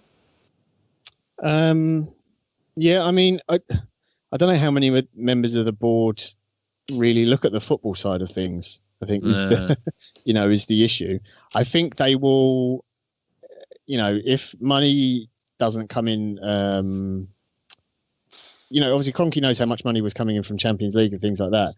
And if that doesn't return eventually, then maybe they will look at the fact of, we need to spend money to get back in to start earning that again, because it is a big difference. Whether they do it or not, though, is a completely different thing. Hopefully they get some football men on the board, so Emery can have a bit more funds. But there's certainly players in the squad that they can offload that seemingly don't really have a lot of chance under Emery, and it frees up wages and things like that. I think it's less about the fee and probably more about the wages that you have to pay certain players. But hopefully, like Josh said, Sven can find some gems, even if they are all from Borussia Dortmund. Yes. Right. We should move on to a quick chat about Vorskla. We don't usually do that, but every single person who owns a white van is parked outside the front of my house. I'm not having it. Right, the Vorskla game. As people might know, currently there is trouble between the Russians and the Ukrainians. I'm not going to go into any of the politics of that, but the Vorskla Stadium is in Poltava, and from Poltava down to where the that problem is, where they've the Ukrainian Prime Minister has said there's martial law. That's a 11 hours 20-minute drive and 767 kilometers away. Now, people are saying that maybe the game should be called off because of that, but it's so far away. Dave, you're a wise man you've seen a few things in your life. Is this anything we should worry about? Should they not go? On the face of it, no. And the major thing I would think about in this situation is actually the supporters. There are a lot of them who are already out there. So to change where you're going to play it or to not play the game, I just think that would be a kick in the teeth for the supporters. And don't let you think that I'm misunderestimating the extent of what the situation is there, but as you say, I don't see anything developing in the immediate future. This is just like the way that Russians handle their negotiations. They're going to put their muscle to use first, and then we'll wait and see what happens. But no, I don't think there's going to be any issue with playing the game, and I hope I'm not proven wrong. It's like the distance from London to Glasgow away, maybe even further than that. Maybe we got further. I mean, we've got news. Yeah, I was going to say news right now that it's being moved to Kiev. So it's 210 miles from the original venue. Yes, now, it's north. I'd imagine a lot of the fans are probably in Kiev. Yeah, absolutely. Rather than being in Poltava, because I'd imagine a lot of them would be travelling on Thursday, either tomorrow or Thursday morning. Yeah, I think it was about another 3 or 4 hours, wasn't it, from Kiev? So hopefully, that's actually good for our fans. It's good for the team as well. Yeah, good for the team. They haven't got to do, I'm sure that'll be much easier in terms of travelling and distance time and all that kind of thing. It's now 1,000 kilometres away if they're doing that, and a 14-hour drive. Well, not if I was driving, I'd do it in 6. But 1,000 kilometres away, nothing to worry about. Hopefully, but it's one of those things you can't control it. It's unfortunate, and ultimately, we all want to watch a football game, but people's safety and everything comes first. So as long as it's safe there, and that's what they're saying, it's all going to be fine at Kiev, then go ahead there. Hopefully it doesn't disrupt people too much and doesn't cause them any issues. I don't know what they do, if there's any compensation or anything like that, because I assume some people might have booked hotels or whatever. God knows. But so if you are listening to the pod and you're out there, that's the news at the moment, but I'm sure you're being told by either the club or you'll know via Twitter and whatever else. And people would have known going out there anyway that there was troubles going on, because it was over the weekend, and the Prime Minister already said at that point that he might bring in martial law as of Wednesday. So I'm sure they're all aware of it. Dodgy times, right? Well, Josh, Shakhtar they haven't played in Donetsk for 2 seasons now, have they? Yeah, because of that issue with, is it Crimea? Yeah. Bottom right hand corner, the eastern side, I think it is. The bit where Donetsk is, they're playing in Kiev, I think, or have done for the past 2 seasons. Oh my word, Leon have just missed another sitter. Good lord. Yes. Josh, sticking with you, the game itself, how do you see it going, taking now that it is going to be in Kiev, that both teams are away, but in a much bigger stadium, I think? Well, hopefully it's slightly warmer in Kiev. Oh, God, yeah. But I think it'll be interesting to see what kind of team we put out, because we've already qualified. I think it's a case of we need a point to win the group, right? I think it might be. I think I heard that it was 1 point. That when I went and had a look, and I saw that is that we have got 360. We've got 10 points, and then Lisbon are underneath us with. Lisbon have got 7, and the other 2 have got 3. So Lisbon, so I think one point still get 6. Yeah, 1 point, and then it will do it. I think because. It's on head to head, isn't it, before goal difference? Yeah, and we've obviously got the head-to-head advantage against Lisbon. All right, yeah. So all we need is the most Lisbon can get now is 13 points. So all we need is 1 win. We'll have 13, and then the head-to-head. So we need 3 points from 2 games, 1 win. Yeah. Yeah. I didn't know about the head-to-head thing. Yeah, it's a European thing that they'll do instead. Follow the Spanish league in that respect. Blame Brexit for that. That's fine. If we get you away, we won't qualify for Europe, so it'll be okay. What's your thoughts on the game, like you're saying? But yes, I'd be interested. It won't be to see minus 14. Yeah, exactly. I think it depends on what kind of squad goes out there, especially with the game that we've got coming up at the weekend. It's a case of, do you make sure that these guys have still got a couple of minutes in their boots? Will we have Lacazette back as well? Because I think he might be an important player for the North London derby. And hopefully if he can get some minutes in his legs, then we can have him as a really good option from potentially the bench or even starting on Sunday. And I think that's what I see the game as, really, is just a precursor to that game on Sunday. I'm not too worried about the result, because I think we can still go to Karabag and or are they coming to us? They're coming to us. Yeah, so I'm not too worried about that in that respect. Has Alexa just gone off for you? Yeah, she says, I think we shoot more. Oh dear. But yeah, that's all I've got on the game, really. I'd be intrigued to see who we have centre back again, because we don't really have too many options. Maybe we see Koscielny come out and he plays the first half, but perhaps not if it's that cold. Pleguezuelo. Yes. Bless you. Because he didn't play last night. Yeah. Half the under-23s didn't play last night. And I hope that's because they're all going to be playing on Thursday. Because you've got 66 hours between the end of the game there and us going on the pitch for the North London derby. and you don't want any of the team that's playing on Sunday taking any part, even Lacazette taking any part on Thursday. No. But it sounds like he is taking some of them, but I hope it's just to sit on the bench. And by the way, it's only going to be -7, positively balmy. Steve would have his Bermuda shorts on. I'd imagine that team will be like David said, Plegazuelo, Czech will probably play. Cole Jenkinson will get a run out. Lichtsteiner left back. Yeah. Who will be in goal, Czech? I think Czech will be in Czech goal, with his woolly hat on. El Neni, the lesser spotted El Neni. Yeah. Lesser spotted El Neni. Will Nketiah get a start? I reckon he'll play up front. So. Yeah. We haven't got anyone else, have we? Willock the younger. Yeah, he was. Willock was the 19th man down at Bournemouth. He was in the stands with Koscielny. Ah, good. Okay, right. What was I was just looking. So I was looking at the league table in the Ukraine. Vorska are currently 4th. They are bloody hell 17 points behind Shakhtar Donetsk. And their recent form, they lost at the weekend to Dynamo Kiev. Then they won. Then they lost. They're not very good. 16 games, 8 wins, 8 losses, scored 15, conceded 18.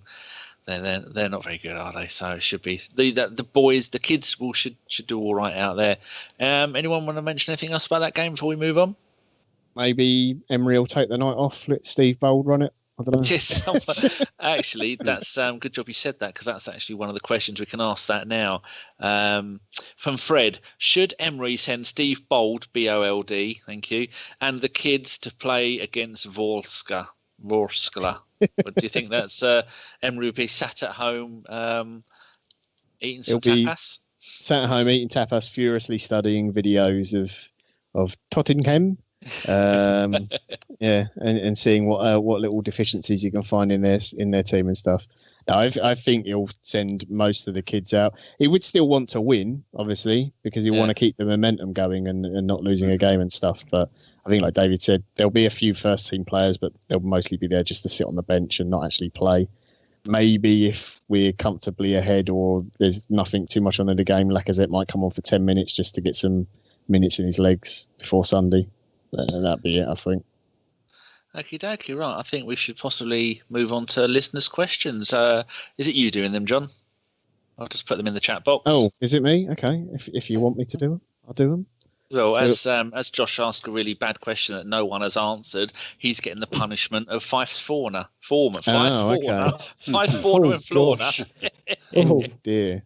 Right, so our good friend Yvonne, hello Yvonne, who always pops up in the chat box live for the shows. Thank you very much. Should the game in Ukraine even go ahead, even though the country's in martial law, why are UEFA been so useless? Okay, John, I may not have edited these questions. Yeah. Stuff we've already covered. No, that's fine. I mean, we've already covered that, but I do think she has a point in that UEFA have been very slow to make any sort of statements about this. From the last game. He was told not to go, wasn't he, for his own safety? Oh, it wasn't Mkhitaryan, was it? It was Mkhitaryan. Yeah, it was Mkhitaryan. UEFA did offer, actually, in that was the weird thing. UEFA actually did offer to do something in that. They offered to get him a visa to get him in the country. Get him an Uber to and from the stadium. I mean, it could be worse. We could have Condable looking after us. Dear. Yeah, there we go. I actually have got an answer for that, John. Oh, go on. The fact that whether martial law is declared or not, I'm not 100% certain. I haven't seen. But even if it is declared, it's not unique. I went to Istanbul in the late 70s when we played Fenerbahce, and Istanbul was under martial law then because there was a lot of infighting between the police and the army. And we had to dodge the curfew in order to get back to the hotel afterwards. We were out beyond the curfew, but the police made sure that we went straight back and we were indoors and kept apart from people who were not overly impressed that we were there. Ah, well, there you go. Martial law isn't necessarily a thing to worry about too much. It's the 70s though, Dave. You get away with anything then. But no, I do agree with Yvonne. UEFA have been a little bit slow to, they just haven't made any announcements I agree about with that. it. They should have at least come out and said we're monitoring the situation and we'll update as soon as we know. Yvonne did also ask, this is an interesting one, we can maybe do a bit of myth busting here.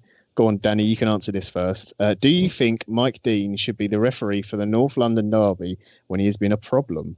I assume she means problem in the past. What do you reckon, Danny? Well, I read a tweet from old Funky Chris, who's someone who we used to do podcast back in 2012. He says Mike Dean stats for penalties. I don't know if he's made this up. United 16 in 61, Chelsea 12 in 65, City 11 in 63, Spurs 10 in 58, Arsenal 3 in 64. So he gives us a penalty every 21.33 games. Is that true, or is knowing Funky Chris he's just made those stats up? But and referees, I don't care about referees. We shouldn't leave it in the referee's hand. I don't care who the referee is. Makes no difference. Those stats are true. Bloody hell, I'm going to give it a favourite then. He just copied them from a source he didn't particularly like rather than retweeting it. He won't even listen. That just sums Funky up. He's all suit and trousers. But yeah, John, should we myth bust Mike Dean? Go on, Josh. I know you want to.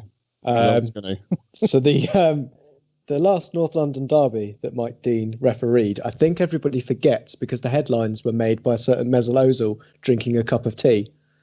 That was last season for the 2-0. And then, John, you said that actually the last 3 that he'd refereed, we've all won. Yeah. North London derbies. Yeah. So there's a weird conspiracy about referees, and I do understand it to an extent. But people never take anything in context. So the last 3 North London derbies he's refereed, we've won. He's a Tranmere fan, not a Spurs fan, as people always seem to go on about. I mean, he is prone to celebrating Spurs goals. We have seen the footage. Well, that's true. He might also just be someone who likes the limelight a little bit too much for a referee. Referee that likes the limelight. That certainly is an issue. He is Chocolado. We'll give him that. The one thing people never take into context, and this kind of always annoys me a little bit, is when we are playing the bigger teams and it's a big game, you generally get the same set of referees. So Mike Dean, you had Graham Poll before, the big name ones who are more experienced. You may not like them. The reason you don't like them is probably because we lost the game and they might have given a decision against us that shouldn't have been given. Well, here's a couple of headlines for you. Referees make mistakes because they're human beings. We lost those games against the bigger teams because they were better than us in those particular games, majority of the times. Yes, obviously there are exceptions like that cheat Wayne Rooney diving and things like that. But that's why we've got such a bad record with those referees, is because they tend to referee the games that are much bigger occasions, bigger TV revenue and things like that are much more important. And we just haven't been quite good enough to beat them. You only have to look at our record against the top 6 over the past probably 10 years. It's not the best ever. So I wouldn't worry about Mike Dean. I would worry more about, what Pochettino and the Spurs players are going to do and what performance we put in first. Now, I'm sure that something dodgy decision is going to go against us at some point on Sunday now, and everyone's going to come back at me on Twitter and say, well, look, I told you he's a Spurs fan. But look, referees make mistakes, and look how many we've got in our favour already this season. Rob Holding could have been sent off against Leicester. Everyone came out of that game raving about Mesut Ozil. We probably should have been down to 10 men and conceded a penalty, and it would have been a very different game to talk about. So I'm not remotely worried about Mike Dean. I think it's all a little bit far-fetched, to be honest. And I mean, now that we've sold Kieran Gibbs and Oxlade-Chamberlain, Mariner being the 4th official won't be a problem either. Oh, you are naughty. I would like to hear David's view on it, because he's someone who actually goes to games and he's not generally the most level-headed person on the podcast. This is one of those areas where I think you'd find I wasn't. I frequently have exchanges with the 4th official at the games. Is it one way? Not always, no. In a very polite tone, of course, though, David. I say, young man. Not in a very polite tone. I'm the wrong person to ask about this. Actually, in terms of Mike Dean, yeah, we have won the last 3 North London derbies that he has refereed, but generally, I don't rate him as one of the best referees. I think he makes refereeing all about him. And what I don't get is, for the North London derby, there is only one really good referee in the PG Mole, and that's Michael Oliver. And I don't know why Michael Oliver doesn't get the game, because I've always found him.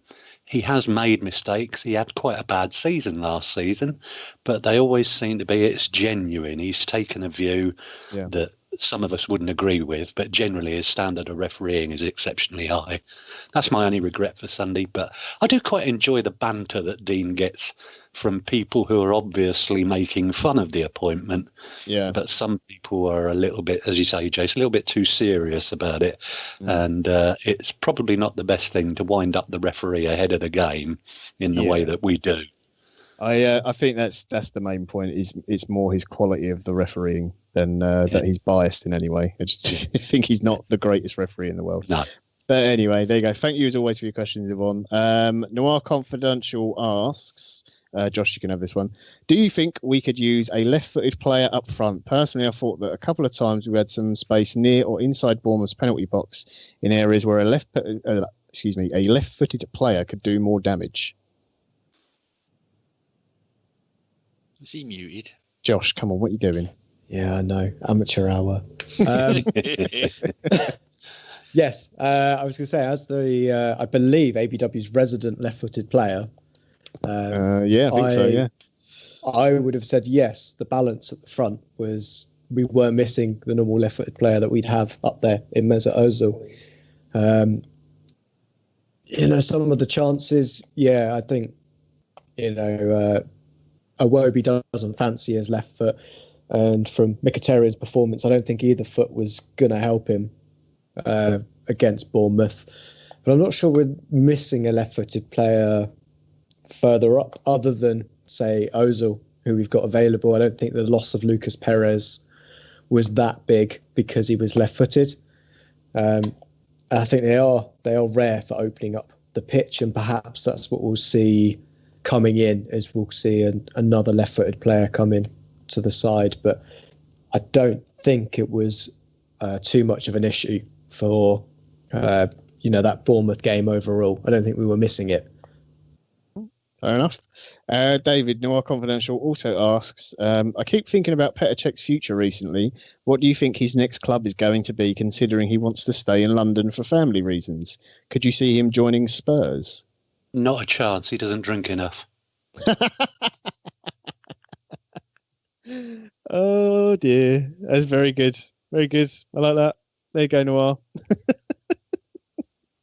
Right, moving swiftly on. He tickled you, John. That proper got me, that one. Sorry.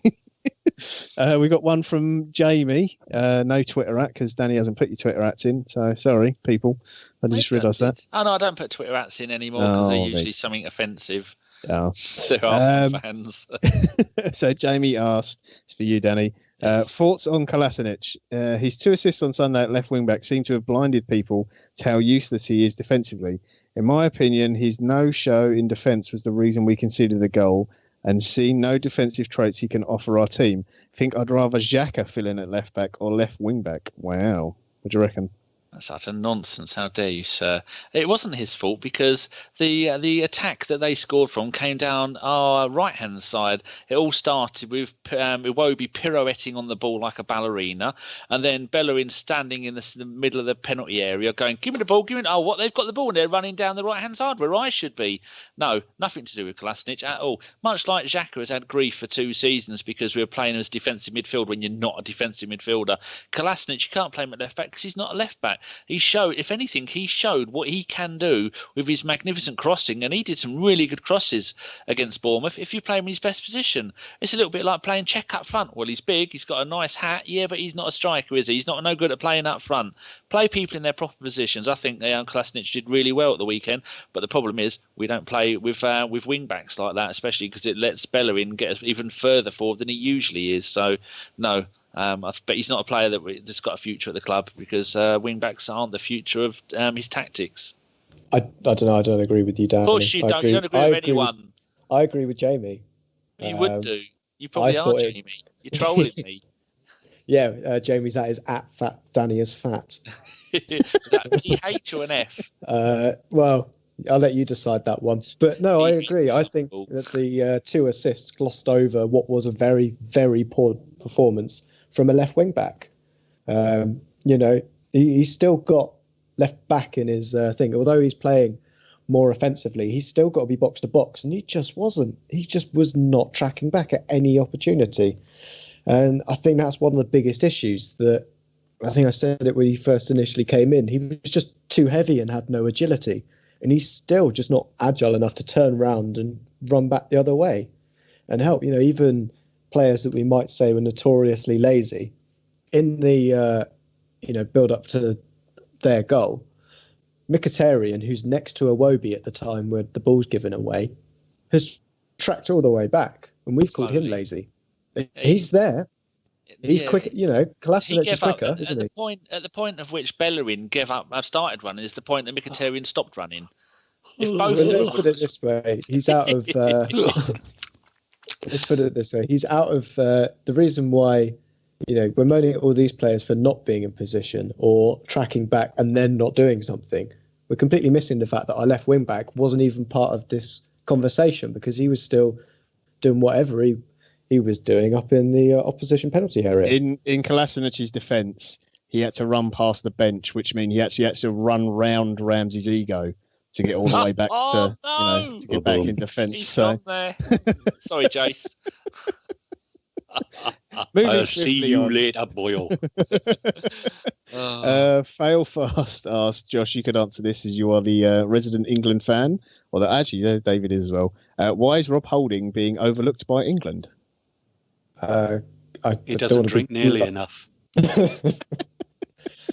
I didn't want to be blunt, but I don't think he's good enough yet. Not based on his performances. He's being called up for the under-23s, and he's been playing a lot for them. We've got the likes of John Stones, Harry Maguire, Lewis Dunk's now come in there. I'd say Lewis Dunk's a better centre-back than Rob Holding at the moment, certainly more experienced. And I think for the moment that actually, whilst we've got a new manager in place, the less of our players that are getting called up for international duty, the better. So they've got more time with this new setup. So, we've said it was an advantage for Mesut Ozil that he's not going with Germany, so they can spend more time. That's worked out well. Going there, yes, absolutely. He got 3 weeks off instead of 2. Absolutely. Absolutely. Oh, no, we've been positive, John. Stop it. Yes. You heard what we said. We're not allowed to be rude about anyone in the North London Derby week, even if it is Mustafi. Great beard. Yes. Dear. Yeah. So, I would say I don't think he's ready yet. I know we've seen the likes of Alexander-Arnold going into this England side, who is a lot younger, but I think for centre-back, you want a more experienced head in there, and I think Rob Holding's still got a lot to learn from that point of view for us. But I mean, I don't have a problem with it. I think it's good because it means he's getting less limelight and won't get assassinated by all the press here. Because they love to go after a bit of failure for England. David, one more from Nicky Wilson. Sky and BT have been complaining they're losing 10 million a month due to illegal streams. Oh, diddums. What do you think about the price and quality of Sky and BT Sport football coverage? Sky is up and down. It depends who they've got on there. BT, as with most of the second broadcasters in recent years, have literally got the dregs out the barrel. And it's, the quality isn't there. And they're losing 10 million, but how much are they raking in? Fair play to anybody who is able to take advantage of services that might be advertised online. I probably shouldn't mention on air, but yeah, there are plenty of good options out there. Yeah, I think with those things is it's being split between so many companies now. To be a football fan, even if you're not going to the games, it costs so much money. I mean, I've removed certain services because I've found other ones that are slightly more cost effective, shall we say? You've moved from premium rate Tinder to the standard Tinder, right? Yeah, something like that. I do think at some point this will sort of come to they'll have to do some sort of service model kind of more akin with like Netflix or pay per match service, something like that. Is definitely something that we'll have to look at further down the line, because people will just stop spending the money because it's getting ridiculous, the price. I think the big thing is only 20% of games are shown online or shown by Sky or BT across a weekend. Yeah. They're moaning about losing 1% of revenue. Why don't they deal with the other 80% of potential revenue they could put by hosting and showing those games? Yeah. Agreed, isn't it? It's like my local club, Peterborough United. I get this done in 30 seconds or less. They would rather have 4,000 people there at 25 quid a ticket than have 15,000 people there at £5 a ticket. They're just greedy bastards. And me and Dave we've got our own way, haven't we? With one of the evil twins. That's all we're going to say. But it's magnificent. I'm watching it right now. Very good. We're not going to say any more than that. But yes, you know. There we go. We have one more question, Danny, but it's a prediction one for quite a few games. So do you want to do that? No, we ain't got time to do that. We ain't got time for that. Okay, so Trenry, I'm sorry, we did get your question, but we haven't got time to go through it all. Is it time for a bit of Park 5? I think it is, because David's getting very low on beverages, so we've got about 5 minutes. No, and then it's evaporating. Oh my God! Quick, get on with it. You're doing this. Yes, Mr. Josh. I haven't put the answers in there, have I? No, but yeah. I think that's probably because there weren't many, were there? No, there was none. That's why there was none. You're I never think getting there was one. No, I've got one. You've got one. David's got one. And there's also one from Twitter. It Was went there? to the AFC podcast. Yeah, it's from Hoppy. I've got it on my phone right now. Go on, then you answer. First of all, what's the question? The question was based on the fact that when we were, at the time of writing this question, we were actually playing in -14 conditions. Yeah. It's now a heady -7, as we've heard. What game have you been the coldest at? It's not necessarily the coldest game you've been to, mainly because it's also really chilly up in North at the moment. So I was just asking, what's the coldest you've ever been at a game? And we got one result, or one response from Hoppy, at Hoppy First. The coldest was the away end at Highbury, 4th of Jan, 2013, FA Cup third. Arsenal 2, Oxford 0, Bergkamp 100th goal. Were you there, Danny, for that one? Shouting at Bergkamp?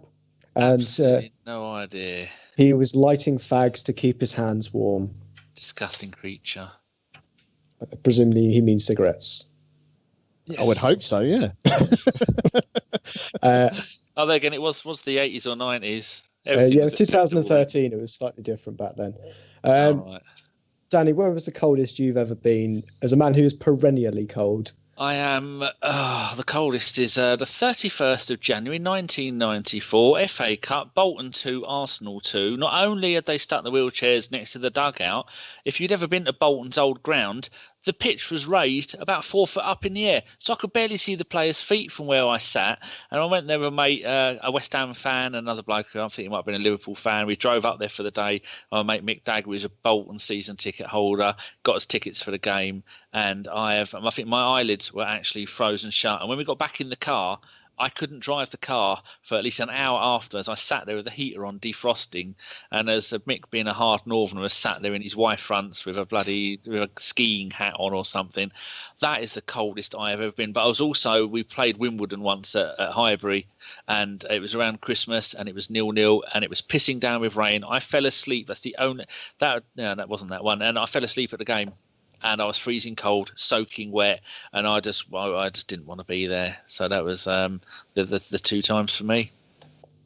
Yeah, I think David, did you have one as well? Belgrade, December 1978, about -7, like it'll be on Thursday. Mine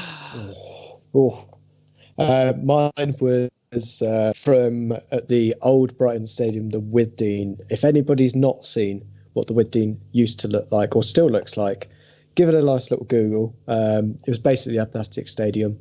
It was absolutely freezing, like a -3 evening kickoff, and completely exposed to the elements. And as a teenager, you're like, it's not that cold. So I was not dressed appropriately for those conditions, and I felt it. And I've never been to a game since where I've been cold, because I've always had too much on. You've learnt your lesson. Did John have one? I have learnt my lesson. John don't go to games, does he? Yeah, coldest game I've ever been to was Takeley FC against Leighton Town FC.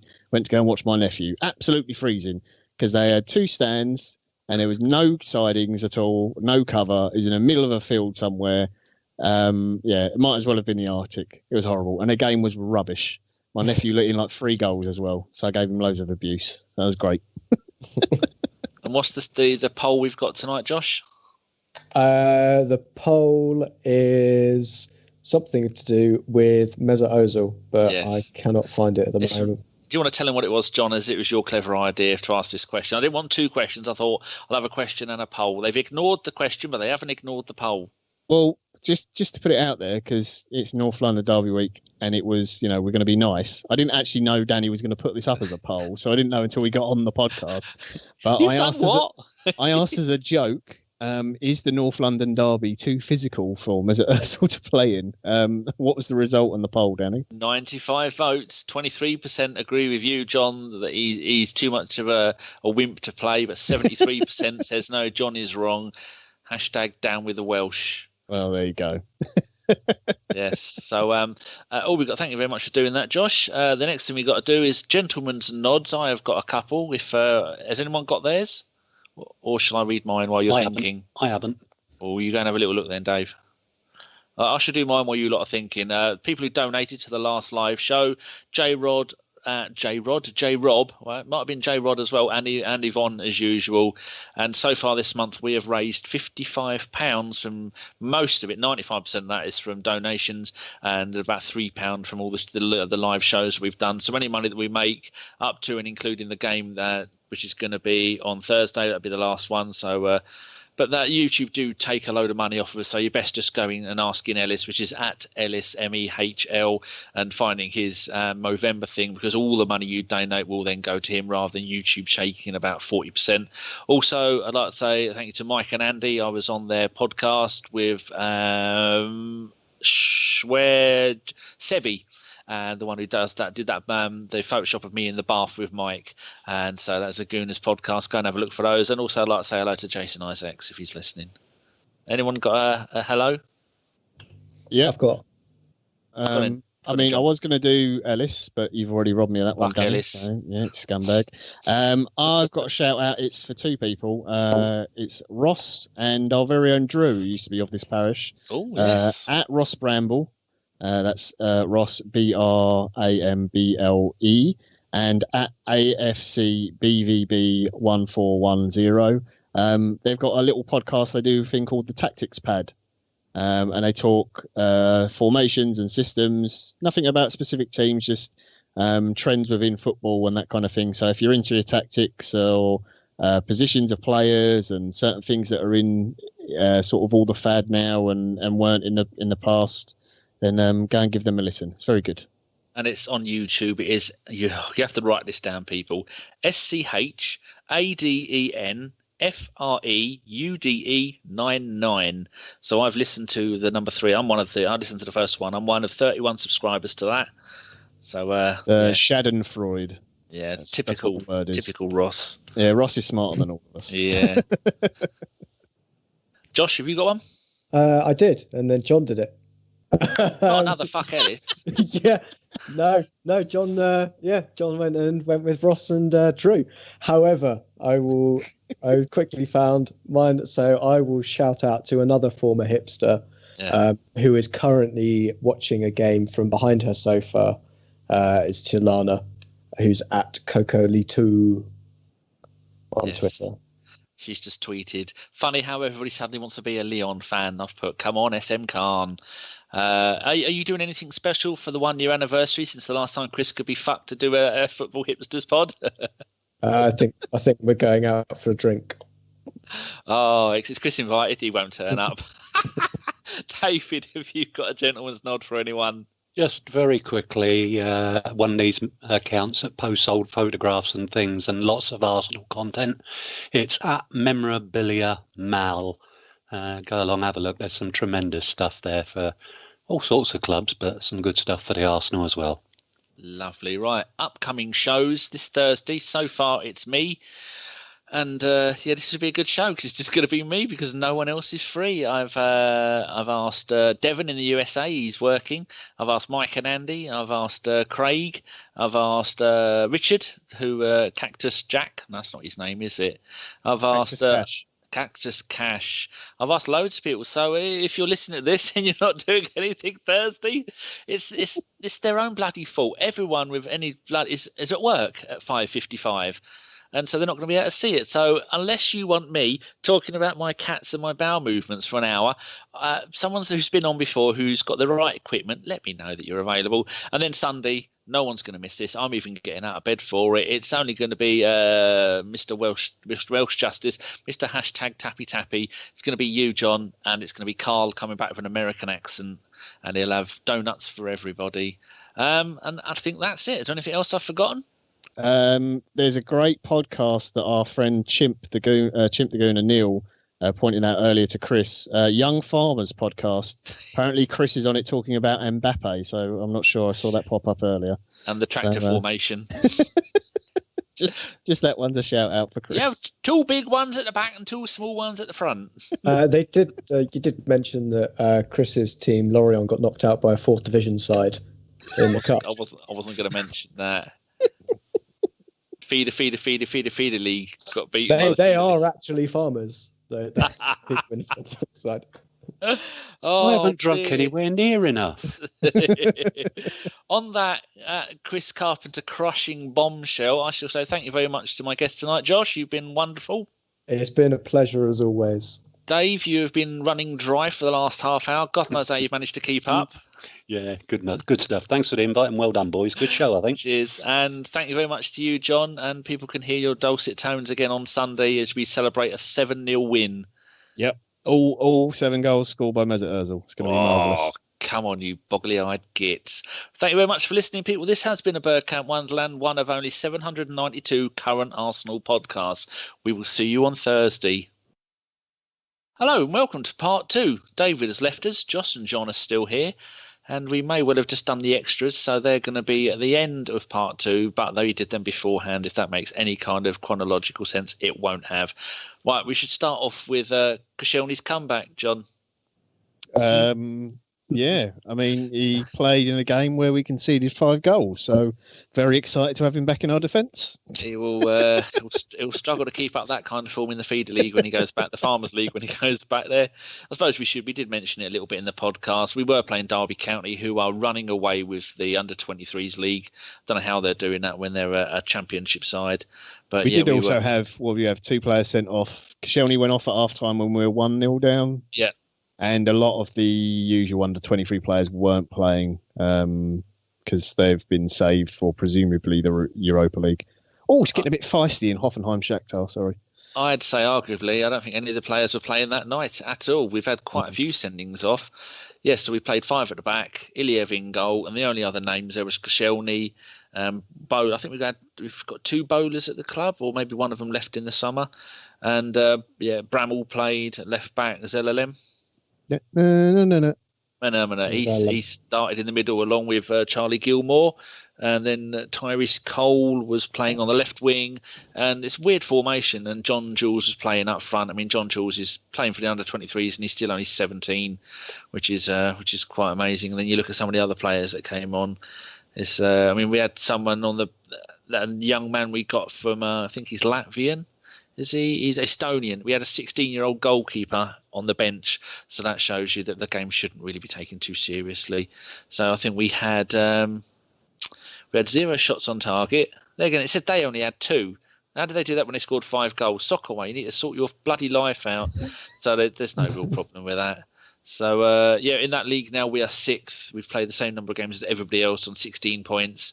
Then 17, 18, 19, 21, 23 for a couple of wins, and we'll be right back up there. Blackburn are bottom with 6 points.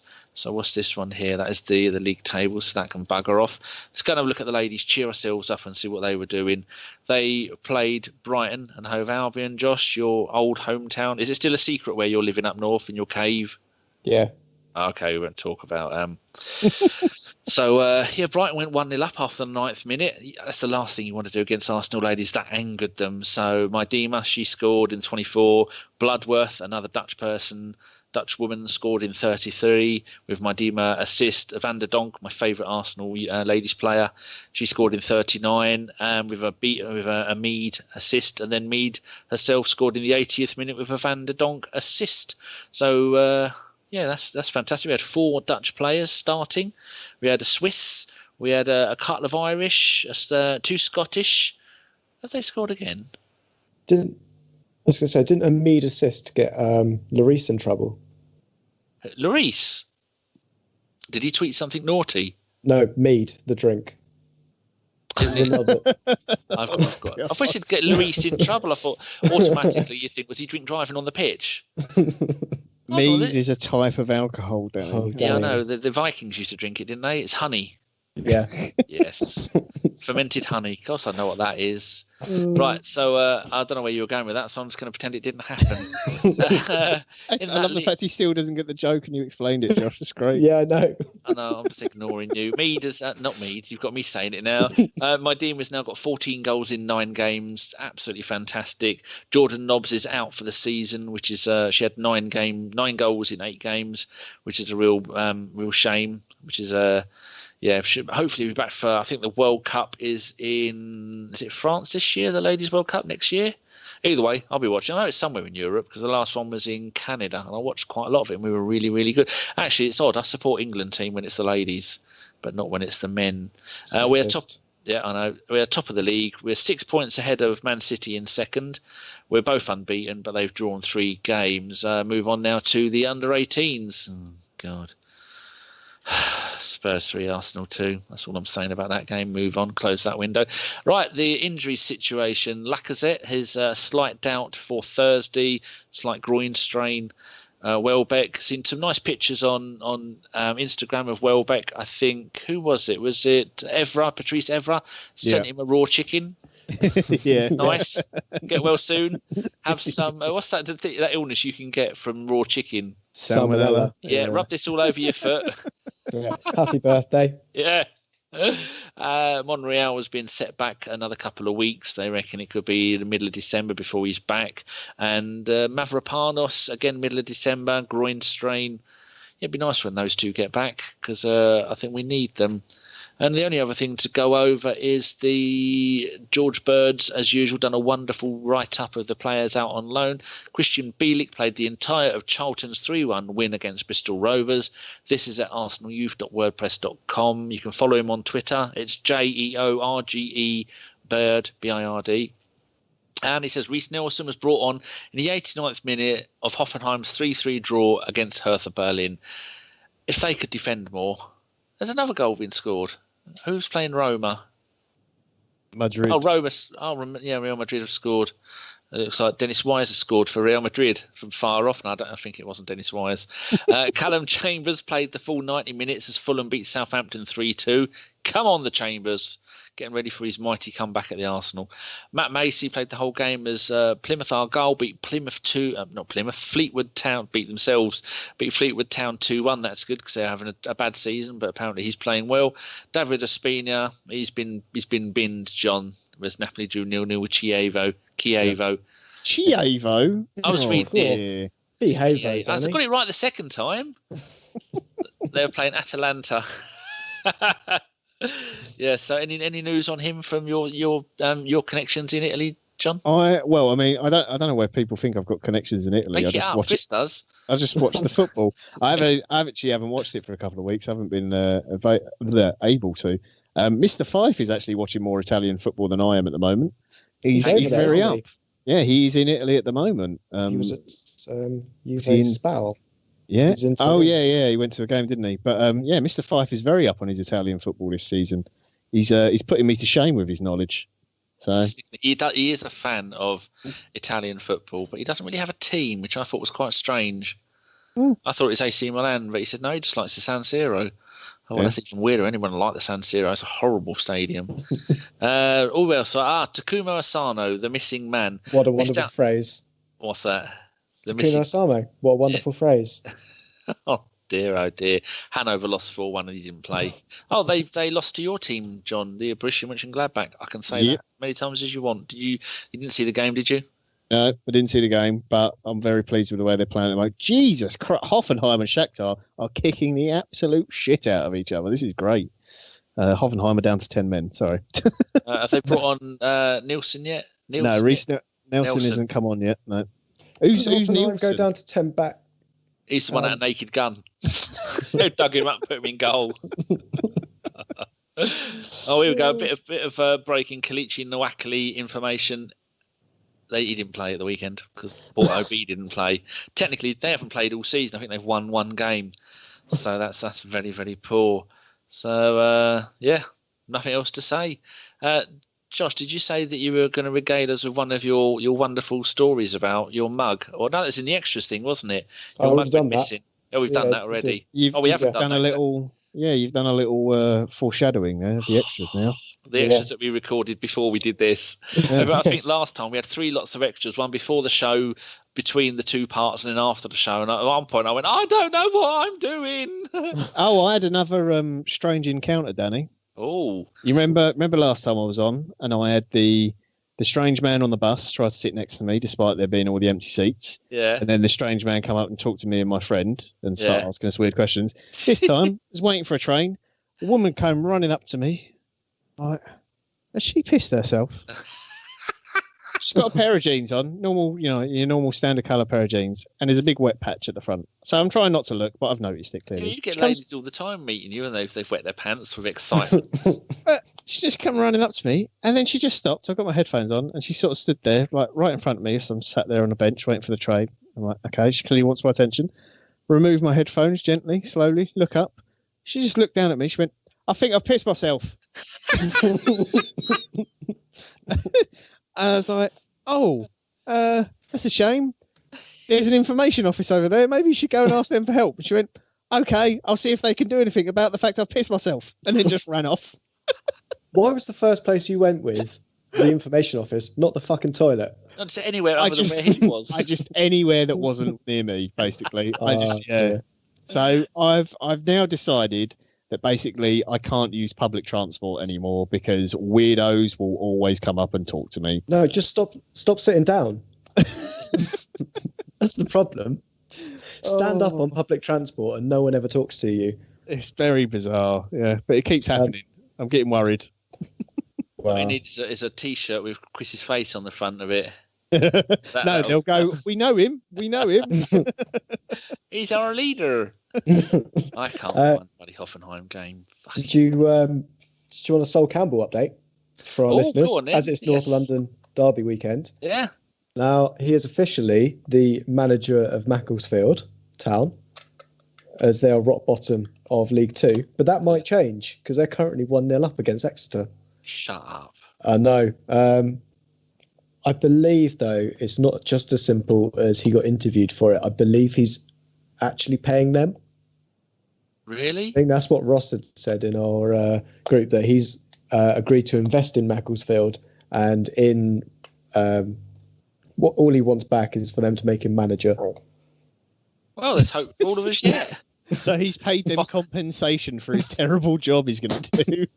1-0 up. Getting them relegated. Oh, dear. He's got a better success rate than Wenger has so far, 100%. So what's the question of our two, arguably best centre-backs we've had in recent years? Who's going to have the worst managerial career, him or Adams? Oh, Adams, Jesus, some of that's horrendous.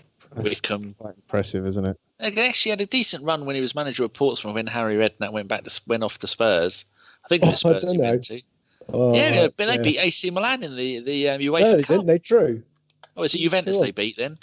I don't know. They beat Juventus, anyway. That was a mad team they had, but none of which they could afford, which is why they're now in the 4th division.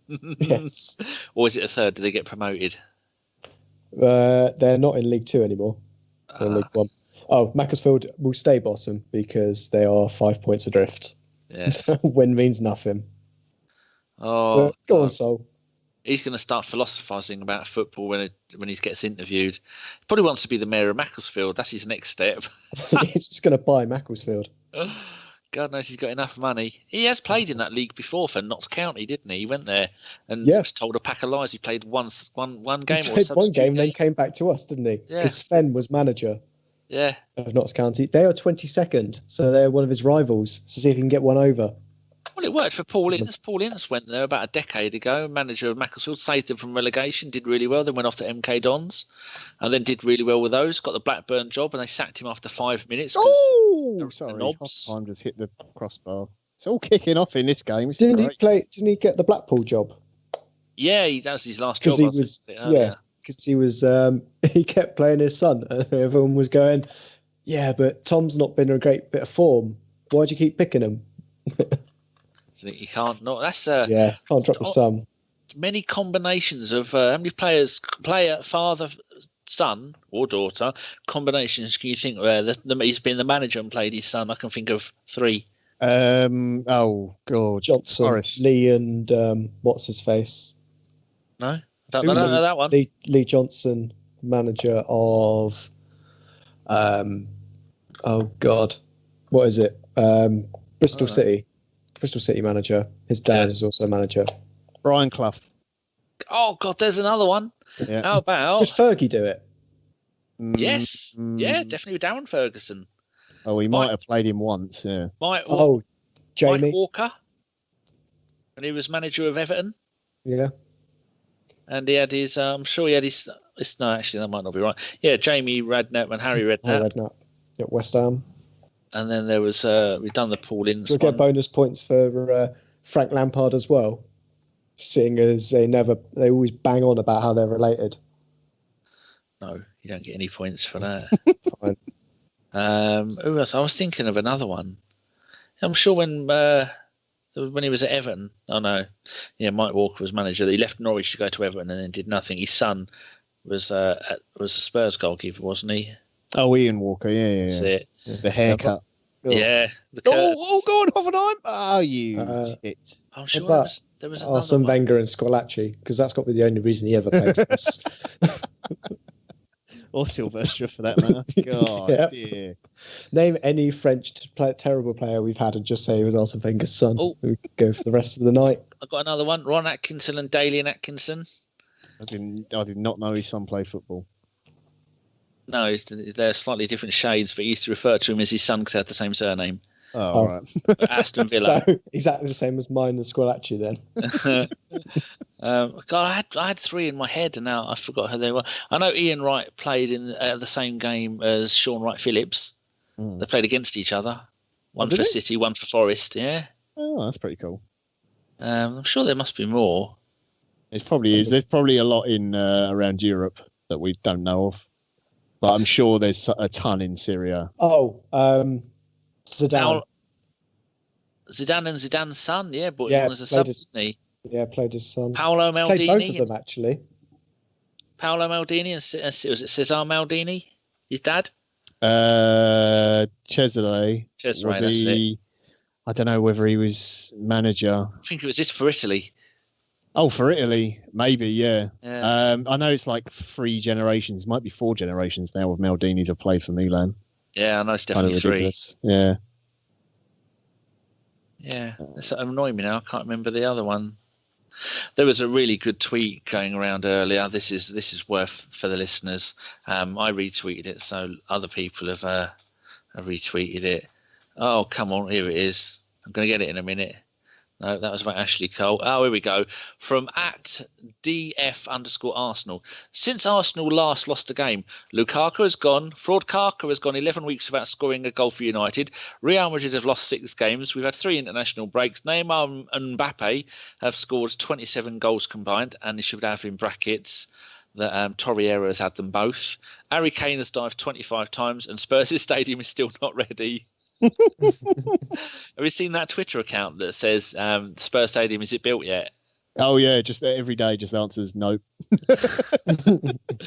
Is it built yet? Oh, I do have news about the Arsenal Stadium. Oh, what's that? The Arsenal Stadium now is fully self-sufficient on energy during match days. Oh, I was that on the Executive Box Wankers podcast? Where they won about Forest Green as well. I don't know from that. The Irish bloke on there was brilliant. I got sent the email from the company that did it, saying, "Oh, by the way, this is interesting. We did this. We know you're an Arsenal supporter." If you press release, that's very good. That is the future. Maybe just don't dim the lights a little bit. No, so what they're actually doing is basically there's just a massive battery or capacitor in the Emirates, and when it's really cheap to get energy, they just milk a load of it and then store it up and use it during the game. Well, they obviously haven't got any teenagers living there because instead all the lights will be on all the fucking time and all the doors will be open. The Twitter account @isitbuiltyet. They have done 396 tweets. Each one is no. Oh, this one. There is still tape on the ceiling. This picture of a light fitting. This isn't done yet. A picture of the outside the front. Happy New Year. This isn't done. Picture of a ladder in a toilet. This doesn't seem to be done. Just endless pictures. Oh dear. Yeah, hilarious account. Just some wiring. These wires are exposed. Another power. Actually, this is cheating because he's put this isn't done yet, and it's a picture of some power sockets, but they're American power sockets. That is naughty.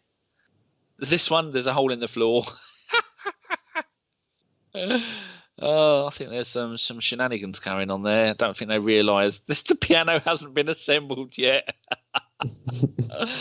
Oh, anyway, right. I'm going to close the second part of the show out, and I've got to remember, cut and paste the middle bit, stick it at the end, and pretend we did that after. So, what sort of stuff should we talk about in the extras? I think we should talk about your mug situation, Josh. Yes. And Ellis, and fuck Ellis. And I think that should cover us for the extras. I hope we managed to get all that in the extras, which we're going to do now, not that we've done about half hour ago. Right, you two say goodbye to everybody. Goodbye, everybody. And here's some more shenanigans after the podcast ended. We will see you on Thursday. Tappy tappy. No, get down, Dog Dave. No, not today. Save special occasions. I'm waiting to say goodbye. There you go. We have done that in just over an hour and a half. 9 o'clock, Dave, the magic number. Brilliant. Absolutely brilliant. Thank you very much for your time, David. If either of you two want to stay for when I do the roundup thing, you can. Yeah, I'll hang about because I'm just watching the City game. Right, cheers, Dave. Ta-da. Cheers, Dave. Bye. We can talk about the Mesut Ozil story from Monday as well, which was a really podcast worthy. Yeah, about the fact that on Monday morning, when I needed him most, my Mesut Ozil mug had gone missing. Yes, and then you found it again. I found it at lunchtime when I didn't really need the 2 coffees I need on a Monday morning because I'd already found an alternate, presumably a Wobie or Mkhitaryan mug. A slightly harder working mug that appears when you want it. I tried a Mkhitaryan mug, but the tea just kept falling out of it. He was so bad in that game, wasn't he? You tried a Mustafi cup, but every time you put your coffee in, it just fell over. It just slid off the side. It wouldn't stay in place. You thought it was one of those wonder cups where you can spin them and it just stays in on its arse. Yeah. I really struggled during that to be nice about Mesut Ozil, honestly. I really wanted to lose my shit. I couldn't believe that when Emery said that. I forget I was probably busy. Chance told me to buy some perfume at 35 quid a bottle. I've told her to fuck off. Oust is £1. Just get her something like that. Get her a bit of what do you call it? Oust. Sillet bang. That'll do. Oh, well, she put. I told you it's 30. She said it's 50 quid on Amazon. No, it's not 70 quid. It's half price. I said it's not half price. It's 37 in other places, 39 and above on other sites. She's put and it was 35 on Amazon when I told you about it. Are you gonna get it from anywhere else or should I? I said you are Skin. Have Boots home brand. She's put it's a Christmas present, you tit. And she says I've run out. I said, you tit, does it stink? Because I make her put a perfume on outside because it irritates my sinuses and all that fucking. She gets a bath full of it, just lays in it. She marinates herself in perfume. Oh dear, not good. So I've got to get out the right windows. Hoffenheim are playing, aren't they? And yes, they are. So actually, going to see if Mr. Nelson's come on. No, he's not. No, it's 2-2. I also have another nice story that I found whilst flying through my Twitter feed whilst John was stealing my shout out. That apparently apparently a group of vegan activists who stormed a Brighton steakhouse and played sounds of cows being slaughtered were shouted down by a stag party who sang back at them, "Stand up if you love meat."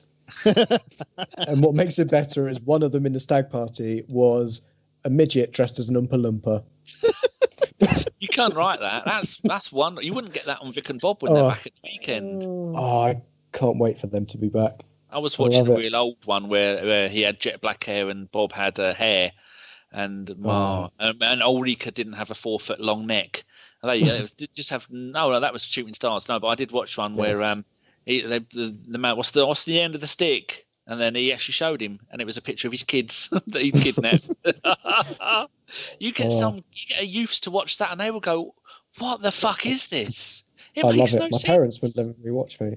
Yeah, I think people are not aware of what alternative comedy was. They saw age. It wasn't really funny. It was just twisted. It was just weird, yeah. Well, like Rick Mail when they were the same though as well, weren't they? That was alternative comedy. Shooting Stars came back, didn't it, for a bit? That's where you got Gary Woodhouse from Global Bastards. This one had Jeff Capes on it, the one I was watching last night, and Johnny Vegas. And then Jeff Capes throws a bomb, throws a shot, but it lands on Johnny Vegas' head and explodes. And then Johnny Vegas says to Jeff Capes, I modelled my life on you. Jeff Capes used to be a policeman in Manchester. Did he? Yeah. There you go. Fuck knows what he's doing now. I've just seen the greatest pun ever. So Grimsby Town this evening have scored an own goal scored a goal with a handball, and someone's just captioned it "hand of cod." That's pretty good. Excellent. That is excellent. Oh, also Arjen Robben scored 2 goals. I don't need to describe them to you because Arjen Robben scored 2 goals. The only way Arjen Robben knows how to score goals. He cut in on his left.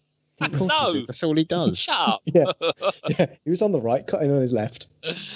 He'll be doing that when he's 60, and still defenders won't read it.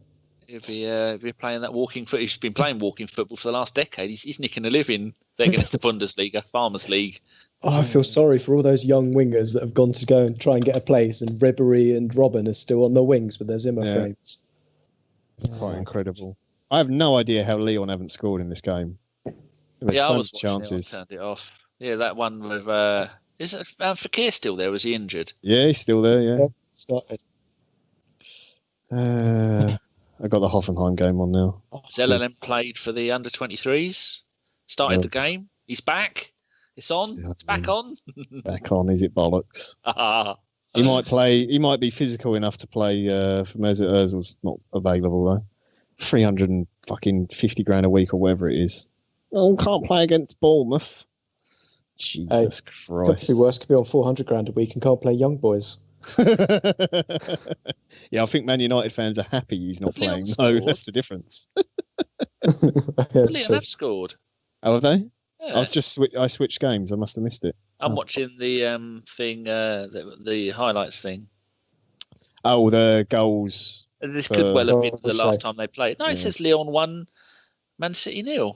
Oh, they must have scored then. Oh. I know. Let's check the chat, see if Lana's gone insane. Oh, no messages. I don't think you need to check the chat. I think probably she has, and she's in well, no, actually, I can't say that. It depends if Danny's going to keep it in. Yeah.